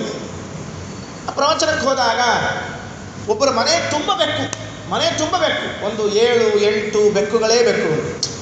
ಯಾರು ಸಾಕಿದರೆ ತಪ್ಪು ತಿಳಿಬೇಡ್ರಿ, ನಾನು ನೋಡಿದ್ರೆ ಹೇಳ್ತಾ ಇದ್ದೀನಿ ಅಷ್ಟೇ. ನಾನು ಆಮೇಲೆ ಅವ್ರನ್ನ ಕೇಳಿದೆ, ಏನು ಇಷ್ಟು ಬೆಕ್ಕಿದೆ ಮನೆಯಲ್ಲಿ, ಓಡಿಸ್ಬಾರ್ದ ಏನಾದರೂ, ಇದು ನೋಡಬಾರ್ದೇನಿಲ್ಲ, ಬೆಳಗಾಗೆದ್ದು ಅದ್ರ ಮುಖ ನೋಡಬಾರ್ದು ಅಂತ ಹೇಳ್ತಾರೆ, ಇಷ್ಟು ಬೆಕ್ಕುಗಳೆಲ್ಲ ಸಾಕಿದ್ದಿಲ್ಲ, ಏನು ಮಾಡ್ಬೇಕಾಚಾರ್ಯ, ಮಕ್ಕಳಿಲ್ಲ ಅಂದರು. ನಂಗೆ ಗಾಬರಿ ಆಯಿತು. ಅದಕ್ಕೇನು ಸಂಬಂಧ ಅಂದೆ. ಮಕ್ಕಳಿಲ್ಲ, ಅದಕ್ಕೆ ಬೆಕ್ಕೆ ಮಕ್ಕಳು ಅಂತ ಹೇಳಿಬಿಟ್ರು ನನಗೆ. ನಾನು ಅಂದೆ, ನೀವು ಸತ್ತ ಮೇಲೆ ಇವೇ ಶ್ರಾದ್ದ ಮಾಡ್ತೇವೆ, ನಿಮಗೆ ನೀವೇನು ತಲೆ ಕೆಡಿಸ್ಕೋಬೇಡಿ ಅಂತ. ಏನು ಮೂರ್ಖರ್ರಿ ಎಲ್ಲ ಅಂದರು. ಏನು ತಲೆ ಇದೆಯೋ ಇಲ್ವೋ ಅವರಿಗೆಲ್ಲ. ಮನೆ ತುಂಬ ನಾನು ಭಾಗವತ ಹೇಳಿಕ್ಕೆ ಹೋಗಿದ್ದೆ ಆ ಊರಿನಲ್ಲಿ. ನಾನು ಯಾವ ಮನೆಯಲ್ಲಿ ಇಳ್ಕೊಂಡಿದ್ದೆ, ಪಕ್ಕದ ಮನೆಯಲ್ಲೇ ಅವರಿದ್ದರು. ಆಮೇಲೆ ವಿಚಾರಿಸಿದೆ, ಗೊತ್ತಾಯ್ತು ಇಲ್ಲಿ ನಮ್ಮ ಮಕ್ಕಳಿಲ್ಲ, ಅದಕ್ಕೆ ನಾವು ಇದನ್ನೇ ಸಾಕ್ಬಿಟ್ಟಿದ್ದೀವಿ. ನಾನಂದ್ರೆ ಏನು ಕಥೆರಿ ಎಲ್ಲ, ಈ ಬೆಕ್ಕುಗಳು ಏನಾದರೂ ಮಾಡ್ತದ ಇವರಿಗೆ? ಕೆಲವರು ನಾಯಿ ಸಾಕಿರ್ತಾರೆ, ಇವರೇ ಬಿಡ್ರಿ ನಮಗೆಲ್ಲ ನಮ್ಮ ಮಕ್ಕಳು ಎಲ್ಲೋ ಇದ್ದಾರೆ, ಇವೇ ನಮಗೆ ನೋಡ್ಕೊಳ್ತವೆ ಅಂತ ಹೇಳಿ ಅವನ್ನ ಪಾಪ ಸರ್ವಾತ್ಮನ ಇಲ್ಲ. ನಮ್ಮ ಧರ್ಮಕರ್ಮಗಳನ್ನು ನಾವು ಉಳಿಸ್ಕೊಳ್ಬೇಕು, ಇದಕ್ಕೆ ಯಾವುದಕ್ಕೂ ಸಂಕೋಚ ಮಾಡಿಕೊಳ್ಬಾರ್ದು. ಅದಕ್ಕೆ ಹೇಳಿದ್ದ. ಅದರಲ್ಲಿಯೂ ಕೂಡ ವಿಶೇಷವಾಗಿ ಬೇರೆಯವರಲ್ಲ, ಬ್ರಾಹ್ಮಣ ಅದಕ್ಕೆ ಮೆನ್ಷನ್ ಮಾಡ್ತಾನೆ. ಓಷಯನ್ ನರಕಂ ಯಾತಿ ತಮೇವ ದ್ವಿಜಸತ್ತಮಾಹ ವಿಕ್ರೇತ ಬ್ರಾಹ್ಮಣೋ ಯಾತಿ ತಮೇವ ನರಕಂ ದ್ವಿಜಾಹ. ಬ್ರಾಹ್ಮಣರು ಈ ಕೆಲಸವನ್ನು ಮಾಡಿದರೆ ನರಕಕ್ಕೆ ಹೋಗೋದು ಗ್ಯಾರಂಟಿ. ಇಷ್ಟು ತಿಳ್ಕೊಳ್ಳಿ. ಇದಾದ ಮೇಲೆ ಒಂದು ಮಾತು ಹೇಳುತ್ತಾನೆ, ತುಂಬ ನನಗೆ ಅನಿಸಿದ್ದು ಈ ಪುರಾಣದಲ್ಲಿ ಹೊಸದಾಗಿ ಬಂದದ್ದು, ಇನ್ಯಾವ ಪುರಾಣದಲ್ಲಿ ಕೇಳಿಲ್ಲ ನಾನು. ಏನು ಅಂದರೆ, ವರ್ಣಾಶ್ರಮ ವಿರುದ್ಧಂಚ ಕರ್ಮ ಕುರುವಂತೆ ಏನರಾಹ. ವರ್ಣಾಶ್ರಮಕ್ಕೆ ವಿರುದ್ಧವಾದ ಕರ್ಮಗಳನ್ನು ಯಾರು ಮಾಡ್ತಾರೋ ಅವ್ರು ಹೋಗ್ತಾರೆ, ಅದೇನು ಸಮಸ್ಯೆ ಇಲ್ಲ. ಅದು ಗೊತ್ತು ಬಿಡ್ರಿ ನಮಗೆ, ನಾವು ಎಷ್ಟೋ ಸರ್ತಿ ಹೋಗಿ ಬಂದಿದ್ದೇವೆ, ನೀವೇನು ಸುಮ್ಮನೆ ತಲೆ ಕೆಡಿಸ್ಕೊಳ್ಳಿಕ್ಕೆ ಹೋಗ್ಬೇಡಿ. ಅದೆಲ್ಲ ಇಲ್ಲಿರೋದು. ಮುಂದಿನ ಮಾತು ಕೇಳ್ರಿ. ಕರ್ಮಣ ಮನಸಾ ವಾಚ ನಿರಯೇಶು ಪತಂತಿ. ಯಾರಾದರೂ ಮಾಡವರನ್ನು ನೋಡಿ ನಿಂದಿಸಿದರೆ ನರಕಕ್ಕೆ ಹೋಗ್ತಾರಂತೆ. ಯಾರಾದರೂ ಪಾಪ ವರ್ಣಾಶ್ರಮ ಧರ್ಮಗಳನ್ನು ಮಾಡ್ತೀರಿ, ಸುಮ್ಮನೆ ಕೂಡ್ರಿ, ನೀವು ಯಾವ ದೇಶದಲ್ಲಿ ಹುಟ್ಟಿದ್ದೀರಿ, ಕಲಿಯುಗದಲ್ಲಿ ಇದ್ದೀರಿ, ನೀವೇನು ಧರ್ಮಾಚರಣೆ ಮಾಡ್ತೀರಿ ಅಂತ ಹೇಳಿ ಬೈದರೂ ನರಕಕ್ಕೆ ಹೋಗ್ತಾರಂತೆ. ನೋಡ್ರಿ, ಇದು ತುಂಬ ವಿಶೇಷವಾದ ಮಾತು. ನಮಗೆ ಮಾಡ್ಲಿಕ್ಕೆ ಆಗೋದಿಲ್ವಾ? ಬಿಡ್ರಿ, ಏನು ಸಮಸ್ಯೆ ಇಲ್ಲ. ನಮ್ಮ ಪ್ರಾರಬ್ಧ ನಮ್ಮನ್ನು ಮಾಡಿಸ್ಲಿಕ್ಕೆ ಬಿಟ್ಟಿಲ್ಲ, ನಾವು ಹೀಗೆ ಇರೋಣ. ಇನ್ಯಾರ ಮಾಡ್ತಿರ್ತಾರಲ್ಲ, ನೀವೇನು ಮಾಡೋದ್ರಿ, ನೀವೆಲ್ಲ ಮೋಕ್ಷಕ್ಕೆ ಹೋಗ್ತೀರಾ? ನೋಡ್ರಿ, ಅವ್ರಿಗೆ ಪಾಪ ಡೈರೆಕ್ಟಾಗಿ ಇದೇ ಕೇಳ್ತಾರೆ, ನೀವೇನು ಮೋಕ್ಷಕ್ಕೆ ಹೋಗ್ತೀರಾ? ಯಾರು ಹೋಗಿದ್ದಾರೆ? ಮಾಡಿದವ್ರು ನಿಮ್ಮ ಅಪ್ಪ ಅಮ್ಮ ಎಲ್ಲ ಇಲ್ಲೇ ಓದಾಡ್ತಿಲ್ವ ನರಕದಲ್ಲೇ, ನೀವೇನು ಹೋಗ್ತೀರಿ ಅಂತ ಹೇಳಿ ಆ ಮಾಡೋರನ್ನು ಬಿಡಿಸಿ ಇವರೇನಿದ್ದಾರಲ್ಲ ಇವ್ರು ನರಕಕ್ಕೆ ಹೋಗ್ತಾರೆ. ಸರ್ವಾತ್ಮನ ನೋಡ್ರಿ, ಒಂದು ವರ್ಣಾಶ್ರಮ ಧರ್ಮಗಳಲ್ಲ, ಯಾವುದೇ ಸತ್ಕರ್ಮಗಳನ್ನು ಮಾಡುವವರನ್ನು ನಿಲ್ಲಿಸಬೇಡ್ರಿ. ಇದು ಇಂಟೆನ್ಷನ್ ಅದರದ್ದು. ಯಾರೋ ಒಳ್ಳೆ ಕೆಲಸ ಮಾಡ್ತಿರ್ತಾರೆ, ಅವ್ರ ಪಾಡಿಗೆ ಅವ್ರು ಮಾಡ್ಕೊಂಡು ಹೋಗ್ತಾರೆ. ಆದರೆ ಸಹಾಯ ಮಾಡಿ, ಇಲ್ಲದೇ ಇದ್ದರೆ ಸುಮ್ಮನೆ ಇದೆ. ನಮ್ಮಲ್ಲೇನು ಅಂದರೆ ನಾ ಮಾಡಿಲ್ಲಲ್ಲ ಅವನು ಯಾಕೆ ಮಾಡಬೇಕು, ಅವನಿಗೂ ಕಳಿಸ್ಬಿಡ್ಬೇಕು, ನಾನೂ ಮಾಡಿಲ್ಲ ಅವನು ಮಾಡೋ ಹಾಗಿಲ್ಲ ವ್ಯವಸ್ಥೆ ಇದೆಲ್ಲ. ಸರ್ವಾತ್ಮನ ಮಾಡಬೇಡ್ರಿ. ಬ್ರಹ್ಮಪುರಾಣ ಹೇಳ್ತದೆ ಕರ್ಮಣ ಮನಸಾ ವಾಚ, ಕರ್ಮದಿಂದ ಮನಸ್ಸಿನಿಂದ, ನೋಡ್ರಿ ಬಾಯಿಯಿಂದಲ್ಲ ಮನಸ್ಸಿನಲ್ಲಿ ಅಂದುಕೊಂಡ್ರೂ ನರಕಕ್ಕೆ ಹೋಗ್ತಾರಂತೆ. ಅಂತ ಹೇಳಿ ಮನಸ್ಸಿನಲ್ಲಿ ಅಂದುಕೊಂಡ್ರೂ ವ್ಯವಸ್ಥೆ ಆಗ್ತದೆ. ಆದ್ದರಿಂದ ಸರ್ವಾತ್ಮನ ಯಾವ ಕಾರಣಕ್ಕೂ ವರ್ಣಾಶ್ರಮ ಧರ್ಮಗಳನ್ನು ನಿಂದನೆ ಮಾಡಬೇಡ್ರಿ ಅಂತ ಬ್ರಹ್ಮಪುರಾಣ ನಮಗೆ ತಿಳಿಸಿಕೊಡ್ತಾ ಇದೆ. ಇದಾದ ಮೇಲೆ ಒಂದು ಪ್ರಶ್ನೆ ಕೇಳ್ತಾ, ಎಷ್ಟು ನರಕದ ಬಗ್ಗೆ ಹೇಳಿಬಿಟ್ಟಿರಿ, ಭಾಳ ಹೇಳಿದ್ದಾರೆ, ನಾನೆಲ್ಲ ಹೇಳಿಲ್ಲ, ಯಾಕಂದರೆ ನಮಗೇನು ಸಮಸ್ಯೆ ಇಲ್ಲ, ಅದರಿಂದ ಹೇಳಿಕ್ಕೆ ಹೋಗಿಲ್ಲ. ಎಷ್ಟು ಹೇಳಿದ್ದೀರಿ, ಭಯ ಆಗ್ತಾ ಇದೆ, ಏನು ಮಾಡಬೇಕು ಅಂತ ಪಾಪ ಅವತ್ತು ಪುರಾಣ ಕೇಳ್ತಾ ಕೂತವ್ರು ಕೇಳಿದ್ರೆ ಪ್ರಾಯಶ್ಚಿತ್ತ ಮಾಡಿಕೊಳ್ಳ್ರಪ್ಪ, ನರಕಕ್ಕೆ ಹೋಗೋದಿಲ್ಲ ಅಂತ ಹೇಳಿದ್ರು. ಅದರಲ್ಲಿ ಏನು ಪ್ರಾಯಶ್ಚಿತ್ತ ಅಂತ ಪ್ರಶ್ನೆ. ಇದು ಇಂಟ್ರೆಸ್ಟಿಂಗ್. ಈಗ ಪ್ರಶ್ನೆ ಪ್ರಾಯಶ್ಚಿತ್ತ ಏನು, ಅದಕ್ಕೆ ನೋಡ್ರಿ ಹೇಳ್ತಾರೆ, ಪಾಪಕೃತ್ಯಾತಿ ನರಕಂ, ಪಾಪ ಮಾಡಿದವರು ನರಕಕ್ಕೆ ಹೋಗ್ತಾರೆ. ಪ್ರಾಯಶ್ಚಿತ್ತ ಪರಾಂಗುಖ, ಯಾರು ನರಕಕ್ಕೆ ಹೋಗ್ತಾರೆ ಅಂದರೆ ಪ್ರಾಯಶ್ಚಿತ್ತ ಮಾಡಿಕೊಳ್ಳದವರು ನರಕಕ್ಕೆ ಹೋಗ್ತಾರೆ ಅಂತ ವ್ಯವಸ್ಥೆಯನ್ನು ಮಾಡಿಕೊಳ್ತಾರೆ. ಅಂದರೆ ಏನಾಯ್ತು, ಈಗ ಪಾಪ ಮಾಡಿದ ಮೇಲೂ ಒಂದು ಚಾನ್ಸ್ ಅದ ನಮಗೆ, ಪ್ರಾಯಶ್ಚಿತ್ತ ಮಾಡಿಕೊಳ್ಳಿಕ್ಕೆ ಒಂದು ಅವಕಾಶ ಇದೆ. ಪ್ರಾಯಶ್ಚಿತ್ತವನ್ನು ಮಾಡಿಕೊಂಡ್ರೆ ನರಕಕ್ಕೆ ಹೋಗುವುದಿಲ್ಲ ಅಂತ ಹೇಳಿ ನಾವೇನು ಮಾಡಬಾರ್ದು, ಪಾಪ ಮಾಡುವುದು ಪ್ರಾಯಶ್ಚಿತ್ತ ಮಾಡಿಕೊಳ್ಳೋದು, ಪಾಪ ಮಾಡುವುದು ಪ್ರಾಯಶ್ಚಿತ್ತ. ನಮಗೆ ವ್ಯವಸ್ಥೆ ಆಯಿತು. ಈಗ ಏನು ವ್ಯವಸ್ಥೆ ಆಯಿತು ಅಂದರೆ, ಪಾಪ ಮಾಡಿದ ಮೇಲೆ ಒಂದು ವ್ಯವಸ್ಥೆ ಇದೆ, ಪ್ರಾಯಶ್ಚಿತ್ತ ಮಾಡಿಕೊಂಡ್ರೆ ನರಕಕ್ಕೆ ಹೋಗೋದಿಲ್ಲ, ಆದ್ದರಿಂದ ಒಂದು ವ್ಯವಸ್ಥೆ ಆಯಿತು. ಹೀಗೆ ಆಗಿಲ್ವೇ, ಏನು ಹೇಳ್ರಿ, ಸಂಧ್ಯಾ ವಂದನೆಯನ್ನು ಲೇಟಾಗಿ ಮಾಡಿದರೆ ಒಂದು ಎಕ್ಸ್ಟ್ರಾ ಅರ್ಘ್ಯ ಕೊಟ್ಟರೆ ಮುಗೀತಲ್ಲ ಅಂತ ಹೇಳಿ ಲೇಟೇ ಮಾಡೋದು ನಾವೆಲ್ಲ.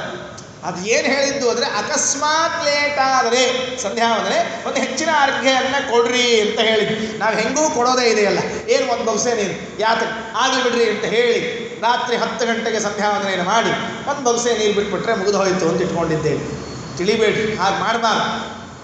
ನಾನು ಎಲ್ಲೋ ಒಂದು ಪೇಪರ್ನಲ್ಲಿ ಓದಿದ್ದೆ, ಯಾರೋ ಒಬ್ಬ ನದಿ ತೀರದಲ್ಲಿ ಇದ್ದಾನಂತೆ ಮನೆ ಮಾಡಿಕೊಂಡು, ಅವನ ಹೆಸರೇನೋ ಗೊತ್ತಿಲ್ಲ, ನೆನಪಿಲ್ಲ ನನಗೆ, ಇವಾಗ ಪೇಪರಲ್ಲಿ ಬಂದಿತ್ತು.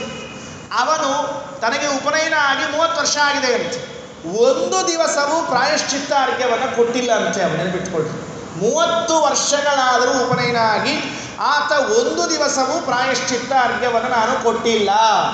ಯಾಕೆ ಅಂದರೆ 3 ಸಂಧ್ಯಾ ವಂದನೆಗಳನ್ನು ಸಕಾಲದಲ್ಲಿ ಮಾಡ್ತೇನೆ, ಆದ್ದರಿಂದ ನನಗೆ ಪ್ರಾಯಶ್ಚಿತ್ತ ಕೊಡುವ ಪ್ರಸಂಗವೇ ಇಲ್ಲ. ಎಂಥ ಬ್ಯೂಟಿಫುಲ್ ರೀ ಇದು, ನಮಗೆ ಅರ್ಥ ಮಾಡಿಕೊಳ್ಳಿಕ್ಕೆ ಸಾಧ್ಯ ಆಗೋದಿಲ್ಲ. 30 ವರ್ಷದಿಂದ ಪ್ರತಿನಿತ್ಯ 3 ಸಂಧ್ಯಾ ವಂದನೆಗಳನ್ನು ತಪ್ಪದೇ ಮಾಡಬೇಕು, ಅದು ಸಕಾಲದಲ್ಲಿಯೇ ಮಾಡಬೇಕು. ಎಷ್ಟು ಕಷ್ಟ ಆಗ್ಬೇಡಿ ಹೇಳಿ ನೋಡೋದು. ನಾವೆಲ್ಲ ತಪ್ಸೇ ಮಾಡಬೇಕು, ಒಂದು ದಿವಸವೂ ಸರಿಯಾಗಿ ಮಾಡಬಾರ್ದು, ಇದು ನಮ್ಮ ವ್ಯವಸ್ಥೆ. ಅದಕ್ಕೆ ಹಾಗೆ ಮಾಡಬಾರ್ದು. ಪ್ರಾಯಶ್ಚಿತ್ತ ಇದೆ ಅಂತ ತಪ್ಪಬಾರ್ದು, ತಪ್ಪು ಮಾಡಿದರೆ ಪ್ರಾಯಶ್ಚಿತ್ತವನ್ನು ಮಾಡಿಕೊಳ್ಬೇಕು. ಸರಿ, ಏನು ಪ್ರಾಯಶ್ಚಿತ್ತ? ದೊಡ್ಡ ದೊಡ್ಡ ಪಾಪಗಳಿಗೆ ದೊಡ್ಡ ದೊಡ್ಡ ಪ್ರಾಯಶ್ಚಿತ್ತ, ಸಣ್ಣ ಸಣ್ಣ ಪಾಪಗಳಿಗೆ ಸಣ್ಣ ಸಣ್ಣ ಪ್ರಾಯಶ್ಚಿತ್ತ ಅಲ್ರಿ. ಹೀಗೆ ಹೇಳಿದರೆ ಕಥೆ ಏನೆಲ್ಲಾದರೂ ಸುಮ್ಮನೆ ಏನೇನೋ ಹೇಳಿಬಿಡ್ತೀರಲ್ಲ ಅಂತ ಹೇಳಿದರೆ ಅದಕ್ಕೊಂದು ಹೇಳ್ತಾರೆ, ಪ್ರಾಯಶ್ಚಿತ್ತಾನಿ ಅಶೇಷಾಣಿ ತಪಃ ಕರ್ಮಾತ್ಮಕಾನಿ ವೈ ಯಾನಿ ತೇಷಾಂ ಅಶೇಷಾಣಾಂ. ಎಷ್ಟು ಪ್ರಾಯಶ್ಚಿತ್ತಗಳನ್ನು ಹೇಳಿದ್ದಾರೋ ಆ ಎಲ್ಲ ಪ್ರಾಯಶ್ಚಿತ್ತಕ್ಕಿಂತ ಶ್ರೇಷ್ಠವಾದ ಪ್ರಾಯಶ್ಚಿತ್ತ ಯಾವುದು ಅಂದರೆ ಕೃಷ್ಣಾನುಸ್ಮರಣಂ ಪರಂ ಅಂತ ಹೇಳ್ತಾರೆ. ಕೃಷ್ಣಾನುಸ್ಮರಣಂ ಪರಂ, ಭಗವಂತನ ಸ್ಮರಣೆ ಇದೆಯಲ್ಲ, ಇದು ದೊಡ್ಡ ಪ್ರಾಯಶ್ಚಿತ್ತ. ತುಂಬ ಬ್ಯೂಟಿಫುಲ್, ಬಹಳ ಚೆನ್ನಾಗಿ. ಎಷ್ಟೇ ತಪ್ಪುಗಳನ್ನು ಮಾಡ್ತೇವೆ, ಗೊತ್ತಾಗೋದಿಲ್ಲ, ಗೊತ್ತಿದ್ದೋ ಗೊತ್ತಿಲ್ಲದೆಯೋ ತಪ್ಪುಗಳನ್ನು ಮಾಡಿರ್ತೇವಲ್ಲ, ಅದಕ್ಕೆಲ್ಲ ಒಂದೇ ಪ್ರಾಯಶ್ಚಿತ್ತ, ಭಗವತ್ ಸ್ಮರಣೆ. ಭಗವನ್ನಾಮ ಸ್ಮರಣೆಯನ್ನು ಮಾಡಿದರೆ ನಾವು ಆ ಪಾಪದಿಂದ ದೂರ ಆಗ್ತೀವಿ, ಪಾಪದಿಂದ ದೂರ ಆಗ್ತೀವಿ. ದೇವರ ನಾಮದಲ್ಲಿ ಎಷ್ಟು ಸಾಮರ್ಥ್ಯ ಇದೆ ಅರ್ಥ ಮಾಡಿಕೊಳ್ಳಿ. ಭಗವಂತನ ನಾಮ, ಅದರ ಸಾಮರ್ಥ್ಯ ಎಷ್ಟು ಅಂತ ಕೇಳಿದರೆ ನಮ್ಮ ಪಾಪಗಳನ್ನು ತೊಳೆದು ಹಾಕುವ ಸಾಮರ್ಥ್ಯ ಇದೆ ಇದರಲ್ಲಿ. ಈ ನಾಮದ ಬಗ್ಗೆ ಸಾಕಷ್ಟು ಮಾತುಗಳನ್ನು ಹೇಳುವುದಿದೆ, ಅದನ್ನು ಮತ್ತೆ ಪ್ರಸಂಗಾನುಸಾರವಾಗಿ ಹೇಳ್ತೇನೆ. ಯಾಕೆ ಅಂದರೆ ದೇವರ ನಾಮ ಇದೆಯಲ್ಲ, ಇದು ಎಲ್ಲಿದೆ? ದೇವರ ನಾಮವನ್ನು ಉಚ್ಚಾರಣೆ ಮಾಡ್ತೇವೆ ನಾವು, ಗಮನಿಸಿ ಸರಿಯಾಗಿ. ಒಂದು ಸ್ವಲ್ಪ ಸೈಡ್ ವಿಷಯ ಹೇಳ್ತಾ ಇದ್ದೀನಿ, ಇದೆಲ್ಲ ಇದು ಗೊತ್ತಾಯ್ತು. ಈಗ ದೇವರ ಹೆಸರು ಹೇಳಿಬಿಟ್ರೆ ಪ್ರಾಯಶ್ಚಿತ್ತ ಆಯಿತು, ಇದೆಲ್ಲ ಬರೋಬ್ಬರಿ. ಒಂದು ಸಣ್ಣ ವಿಷಯವನ್ನು ನೆನಪು ಮಾಡಿಕೊಳ್ಳಿ, ಇದು ಮುಂದೆ ಹೇಳ್ತಾ ಕೃತೇನು ಪಾಪೇ ಅನುತಾಪೋ ಯಸ್ಯ ಪುಂಸ ಪ್ರಜಾಯತೆ ಪ್ರಾಯಶ್ಚಿತ್ತಂ ತು ತಸ್ಯೈಕಂ ಹರಿಸಂಸ್ಮರಣಂ ಪರಂ. ಯಾರಿಗೆ ಹರಿಸ್ಮರಣೆ ಪ್ರಾಯಶ್ಚಿತ್ತ ಆಗತ್ತೆ ಅಂದರೆ, ಇನ್ನು ಮುಂದೆ ನಾನು ಇಂಥ ತಪ್ಪನ್ನು ಮಾಡಬಾರ್ದು. ಈಗ ಮಾಡಿದ್ದೇನೆ, ಅದೆಲ್ಲ ಪುರಾಣಗಳಲ್ಲಿ ಇದ್ದದ್ದೇ, ಗೊತ್ತಿದೆ ಅಂತ ಹೇಳಿಲ್ಲ. ಈಗ ಒಂದು ತಪ್ಪು ಮಾಡಿದ್ದೇನೆ, ಇನ್ನು ಮುಂದೆ ಇಂಥ ತಪ್ಪನ್ನು ನಾನು ಜನ್ಮದಲ್ಲಿ ಮಾಡುವುದಿಲ್ಲ ಅಂತ ಹೇಳಿ ಬಿಟ್ಟು ಮುಂದೆ ಜನ್ಮದಲ್ಲಿ ಆಚರಣೆ ಮಾಡದೆ ಹರಿಸ್ಮರಣೆಯನ್ನು ಮಾಡಿದರೆ ಪಾಪ ಹೋಗುತ್ತೆ. ಇದು ದೊಡ್ಡದಾದ ಪ್ರಾಯಶ್ಚಿತ್ತ. ಇದರ ಮುಂದೆ ಒಂದೆರಡು ಮಾತುಗಳಿದೆ. ವಿಷ್ಣು ಸ್ಮರಣಾತ್ ಸಂಸ್ಮರಣಾತ್ ಕ್ಷೀಣ ಸಮಸ್ತ ಕ್ಲೇಶ ಸಂಚಯ ಮುಕ್ತಿಂ ಪ್ರಯಾತಿ ಸ್ವರ್ಪ್ರಾಪ್ತಿ ತಸ್ಯ ವಿಘ್ನೋನು ಮೀಯತೆ ವಾಸುದೇವೇ ಮನೋಯಸ್ಯ ಜಪಹೋಮಾರ್ಚನಾದಿಷು ತಸ್ಯಾಂತರಾಯೋ ವಿಪ್ರೇಂದ ದೇವೇಂದ್ರತ್ವಾದಿಕಂ ಫಲಂ ಕ್ವನಾಕ ಪೃಷ್ಠ ಗಮನಂ ಪುನರಾವೃತ್ತಿ ಲಕ್ಷಣಂ ಕ್ವಜಪೋ ವಾಸುದೇವೇತಿ ಮುಕ್ತಿ ಬೀಜ ಮನುಸ್ಮರನ್. ಎಲ್ಲಿಯ ಭಗವನ್ನಾಮಸ್ಮರಣೆ, ಎಲ್ಲಿಯ ಯಜ್ಞಯಾಗಾದಿಗಳು, ಯಜ್ಞವನ್ನು ಮಾಡಿಯೂ ಪ್ರಾಯಶ್ಚಿತ್ತವನ್ನು ಮಾಡಿಕೊಳ್ಳಿಕ್ಕೆ ಬರ್ತದೆ, ದಾನವನ್ನು ಮಾಡಿಯೂ ಪ್ರಾಯಶ್ಚಿತ್ತವನ್ನು ಮಾಡಿಕೊಳ್ಳಿಕ್ಕೆ ಬರ್ತದೆ. ದಾನ, ಯಜ್ಞ, ತಪಸ್ಸು, ಪೂಜೆ, ಅಧ್ಯಯನ ಮಾಡಿಯೂ ಪ್ರಾಯಶ್ಚಿತ್ತವನ್ನು ಮಾಡಿಕೊಳ್ಳಿಕ್ಕೆ ಬರ್ತಿದ್ರೂ ಭಗವನ್ನಾಮಸ್ಮರಣೆ ಮಾಡಿದಾಗ, ಭಗವಂತನ ನಾಮಸ್ಮರಣೆ ಮಾಡಿದಾಗ ಏನು ಪ್ರಾಯಶ್ಚಿತ್ತ ಆಗತ್ತೆ, ಅದರ ಮುಂದೆ ಇದ್ಯಾವುದು ಅಲ್ಲ. ಅಷ್ಟು ಮಹತ್ವ ಇದೆ ಭಗವನ್ನಾಮಕ್ಕೆ ಅಂತ ಹೇಳುತ್ತಾನೆ. ಇದಿಷ್ಟು ಈ ಪ್ರಾಯಶ್ಚಿತ್ತದ ಸಂದರ್ಭದಲ್ಲಿ ಹೇಳಿದ್ದು. ಒಂದೆರಡು ಮಾತು ಉಳ್ಕೊಂಡಿದೆ, ಮತ್ತೆ ನಾಳೆ ಹೇಳ್ತೇನೆ. ಕೊನೆ ಒಂದು ಮಾತು, ಭಗವನ್ನಾಮ ನಾನೀಗ ರಾಮ ಅಂತ ಉಚ್ಚಾರಣೆ ಮಾಡಿದೆ, ಈ ರಾಮ ಕೃಷ್ಣ ಅಂತ ಉಚ್ಚಾರಣೆ ಮಾಡಿದೆ. ನಮ್ಮ ನಿಮ್ಮ ತಲೆಯಲ್ಲಿ ಏನಿದೆ ಅಂದರೆ, ರಾಮ ಎಂಬ ನಾಮ ನಾನು ಹೇಳಿದೆ ಇಷ್ಟು ಪ್ರದೇಶದಲ್ಲಿ ಬಂತು ಹೋಯಿತು, ನೀವು ಕೃಷ್ಣ ಅಂತ ಹೇಳಿದರೆ ಅಷ್ಟು ಪ್ರದೇಶದಲ್ಲಿ ಬಂತು ಹೋಯಿತು. ಅಲ್ಲ, ರಾಮ ನಾಮಕ್ಕೆ, ಕೃಷ್ಣ ನಾಮಕ್ಕೆ, ಭಗವಂತನ ಯಾವುದೇ ನಾಮಕ್ಕೆ ಅದರ ಅಳತೆ ಎಷ್ಟಿದೆ ಗೊತ್ತಾ? ನಮಗೆ ಅದರ ಅಳತೆ ಎಷ್ಟಿದೆ ಗೊತ್ತಾ? ಯಾವತಿ ಬ್ರಹ್ಮ ವಿಷ್ಟಿತಂ ತಾವತಿ ವಾಕ್. ವೇದ ಹೇಳ್ತಾ ಇದೆ. ಈಗ ನನ್ನ ಹೆಸರು ಅಂತ ಇಟ್ಕೊಳ್ರಿ, ನನ್ನ ಹೆಸರು ಅಂತ ಕರೆದಾಗ ಯಾವುದೋ ಒಂದು ರಾಮ ಅಂತ ವ್ಯಕ್ತಿ ಇದ್ದಾನೆ. ಆ ವ್ಯಕ್ತಿಯ ಹೆಸರನ್ನು ಕರೆದಾಗ ಈ ಪೋರ್ಷನ್ ಇದಕ್ಕೆ ಮಾತ್ರ ರಾಮ ಅಂತೀರೋ, ವೇದ ಕೇಳ್ತಾ ಇದೆ, ಇದಕ್ಕೆ ಮಾತ್ರ ರಾಮ ಅಂತೀರೋ, ಅಥವಾ ಇಲ್ಲಿಂದ ಇಲ್ಲಿವರೆಗೂ ರಾಮ ಅಂತ ಕರಿತೀರೋ? ರಾಮ ಅಂತ ಹೆಸರಿದ್ದಾನೆ ಒಬ್ಬ ವ್ಯಕ್ತಿ, ಅವನ ಕೈಗೆ ರಾಮ ಅಂತ ಕರಿತೀರೋ, ಕಾಲಿಗೆ ರಾಮ ಅಂತ ಕರಿತೀರೋ, ತಲೆಯಿಂದ ಕಾಲಿನವರೆಗೆ, ಮುಡಿಯಿಂದ ಅಡಿಯವರೆಗೆ ಎಲ್ಲದಕ್ಕೂ ರಾಮ ಅಂತ ಕರಿತೀರೋ? ಸರಿ, ಎಲ್ಲದಕ್ಕೂ ರಾಮ ಅಂತ ಕರಿತೀವಿ, ಕೈಗೆ ಮಾತ್ರ ಕರೆಯೋದಿಲ್ಲ ನಾವು. ನಮಗೆ ಇನ್ನೂ ಅಷ್ಟು ತಲೆ ಕೆಟ್ಟಿಲ್ಲ, ಕೈ ರಾಮ ಕಾಲು ರಾಮ ಅಂತ ಕರೆಯುವ ತಲೆ ಕೆಟ್ಟಿಲ್ಲ ನಮಗಿನ್ನು. ಓ, ಹಾಗಿದ್ರೆ ಮುಡಿಯಿಂದ ಅಡಿಯವರೆಗೆ ನೀವು ರಾಮ ಅಂತ ಒಬ್ಬ ಸಾಮಾನ್ಯ ವ್ಯಕ್ತಿಯನ್ನು ಹೇಳಿದ್ರಿ. ಹಾಗಾದರೆ ಅವನ ನಾಮ, ಯಾರ ನಾಮ? ಈ ಹೆಸರಿಟ್ಕೊಂಡಿದ್ದಾನಲ್ಲ, ಅವನ ಹೆಸರು ಇಲ್ಲಿಂದ ಇಲ್ಲಿವರೆಗೆ ವ್ಯಾಪಿಸಿತು. ಎಲ್ಲಿಂದ ಎಲ್ಲಿಯವರೆಗೆ? ತಲೆಯಿಂದ ಕಾಲಿನವರೆಗೆ ವ್ಯಾಪಿಸಿತು. ಲೋಕದಲ್ಲಿ ಅಡ್ಡಾಡುವ ವ್ಯಕ್ತಿಯ ಹೆಸರೇ ಇಲ್ಲಿಂದ ಇಲ್ಲಿಯವರೆಗೆ ವ್ಯಾಪಿಸಿ ಇದ್ರೆ ಭಗವಂತನ ನಾಮ ಎಲ್ಲಿಯವರೆಗೆ ವ್ಯಾಪಿಸಿದೆ ಅಂತ ಪ್ರಶ್ನೆ ಕೇಳ್ತದೆ ಪುರಾಣ, ವೇದಗಳು ಕೇಳ್ತಾ ಇದೆ. ಯಾವತಿ ಬ್ರಹ್ಮವಿಷ್ಟಿತಂ ತಾವತಿ ವಾಕ್.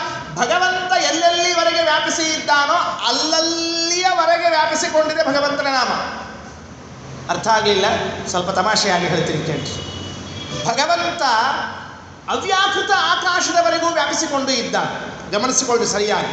ಭಗವಂತ ಅವ್ಯಾಕೃತ ಆಕಾಶದವರೆಗೆಯೂ ವ್ಯಾಪಿಸಿಕೊಂಡು ಇದ್ದಾನೆ.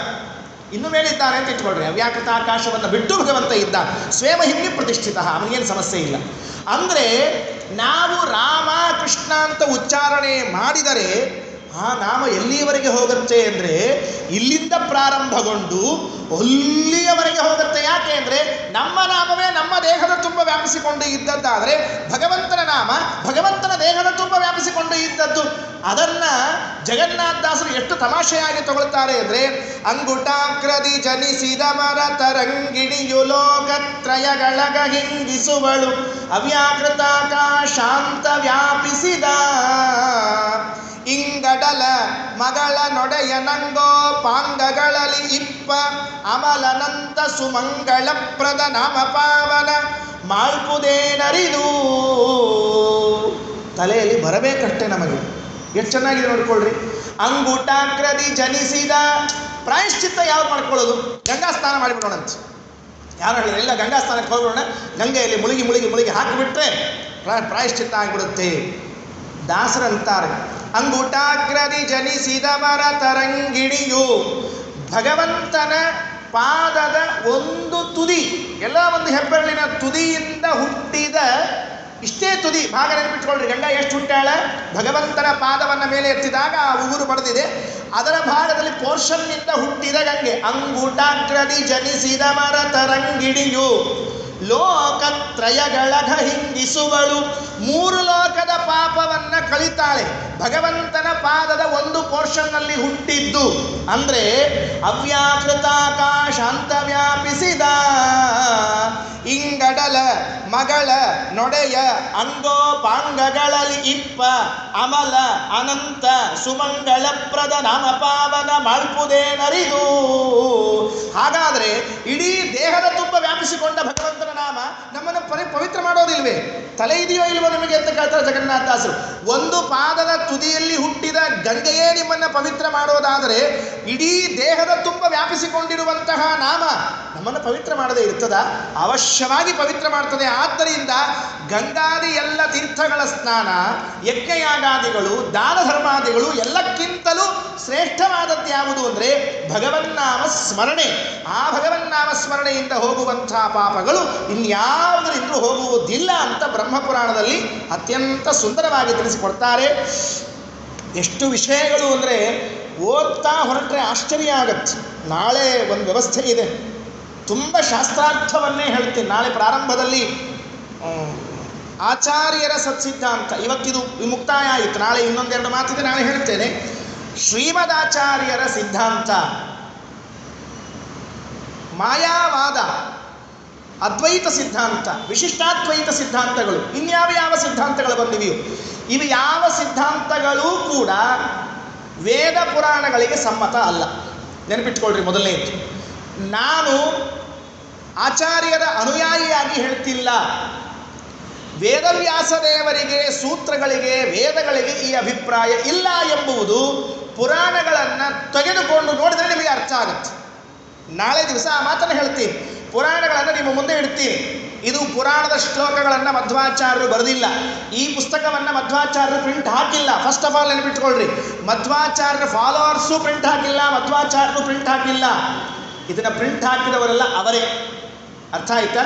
ನಮ್ಮ ವಿರುದ್ಧ ದರ್ಶನದವರಿದ್ದಾರಲ್ಲ, ಅವರೇ ಪ್ರಿಂಟ್ ಹಾಕಿದ್ದನ್ನೆಲ್ಲ. ಅದರಲ್ಲಿ ಇದ್ದ ಶ್ಲೋಕಗಳನ್ನು ನೀವು ಅವಲೋಕನೆ ಮಾಡಿದರೆ ಆಚಾರ್ಯರು ಅನಾದಿ ಕಾಲದಿಂದ ಇದ್ದ ಸಿದ್ಧಾಂತವನ್ನೇ ಹೇಳಿದ್ದಾರೆ ವಿನಃ ಹೊಸದಾಗಿ ಏನನ್ನೋ ಹೇಳಿದ್ರು ಅಂತ ಅರ್ಥ ಮಾಡಿಕೊಳ್ಬೇಡಿ. ಅನಾದಿತಃ ಸತ್ಸಂಪ್ರದಾಯ ಪರಂಪರಾ ಪ್ರಾಪ್ತ ಶ್ರೀಮದ್ ವೈಷ್ಣವ ಸಿದ್ಧಾಂತ ಪ್ರತಿಷ್ಠಾಪಕಾನ ಮಂತ್ರಾಲಯ ಸ್ವಾಮಿಗಳು ಇಷ್ಟೆಲ್ಲ ತಲೆಯಲ್ಲಿಟ್ಟುಕೊಂಡೇ ಈ ಮಾತನ್ನು ಹೇಳಿದ್ದಾರೆ. ಆದ್ದರಿಂದ ಎಷ್ಟು ಸುಂದರವಾದ ಸತ್ಸಿದ್ಧಾಂತ ಶ್ರೀಮದಾಚಾರ್ಯರದು. ಪುರಾಣಗಳಿಗೆ ಸಮ್ಮತವಾದದ್ದು, ವೇದಗಳಿಗೆ ಸಮ್ಮತವಾದದ್ದು, ಸೂತ್ರಗಳಿಗೆ ಸಮ್ಮತವಾದದ್ದು. ಆಮೇಲೆ ಒಂದು ತಮಾಷೆ ಹೇಳ್ತೀನಿ ನಿಮಗೆ. ಏನು ಅಂದರೆ, ಈ ಶ್ಲೋಕ ಕಿತ್ತಿ ಹಾಕ್ತಾರೆ ಅಂತ ಒಂದು ಆಚಾರ್ಯರು ಒಂದು ಕಡೆಗೆ ಎಚ್ಚರವನ್ನು ಕೊಟ್ಟಿದ್ದಾರೆ. ಏನು ಎಚ್ಚರ ಕೊಟ್ಟಿದ್ದಾರೆ ಅಂದರೆ, ಮಹಾಭಾರತ, ರಾಮಾಯಣ, ಪುರಾಣಗಳನ್ನು ಓದುವಾಗ ಒಂದು ಎಚ್ಚರ ಇರಲಿ. ಶ್ಲೋಕಗಳನ್ನು ತಮಗೆ ಬೇಕಾದದ್ದನ್ನು ಹಾಕಿ ನಮಗೆ ಬೇಕಾದದ್ದನ್ನು ತೆಗಿತಾರೆ ಅಂತ. ಅದಕ್ಕೊಂದೆರಡು ದೃಷ್ಟಾಂತ ಕೊಡ್ತೇನೆ ನಾಳೆ. ಎಷ್ಟು ಪೋರ್ಷನ್ ತೆಗೆದಿದ್ದಾರೆ, ಎಷ್ಟು ಇದೆ, ಒರಿಜಿನಲ್ ಪಾಠ ಏನು, ಅವರು ಕಿತ್ತಿದ್ದೆ. ಎದುರಿಗೆ ಎರಡೂ ಪಾಠಗಳನ್ನು ನಿಮ್ಮ ಎದುರಿನಲ್ಲಿ ಇಡ್ತೇನೆ ನಾಳೆ. ಇದೆಲ್ಲ ಈ ಸ್ವಲ್ಪ ಹೇಗೂ ಏಕಾದಶಿ ಇದೆ, ತಲೆ ಬಿಸಿ ಆದರೂ ಅಡ್ಡಿ ಇಲ್ಲ. ನಾಳೆ ದಿವಸ ಸಾಯಂಕಾಲ 6:30 ಸೇರಿದಾಗ ನೋಡೋಣ ಅಂತ ಹೇಳ್ತಾ, ಮಧ್ವೇಷಾರ್ಪಣಮಸ್ತು. ಕಾಯೇನ ವಾಚ ಮನಸೇಂದ್ರಿಯರ್ವಾ ಬುದ್ಧ್ಯಾತ್ಮನ ವಾನುಸುತ ಸ್ವಭಾವ ಕರೋಮಿ ಯತ್ ಸಕಲಂ ಪರಸ್ಮೈ ನಾರಾಯಣಾಯೇತಿ ಸಮರ್ಪಯೇತ. ಶ್ರೀಕೃಷ್ಣಾರ್ಪಣಮಸ್ತು.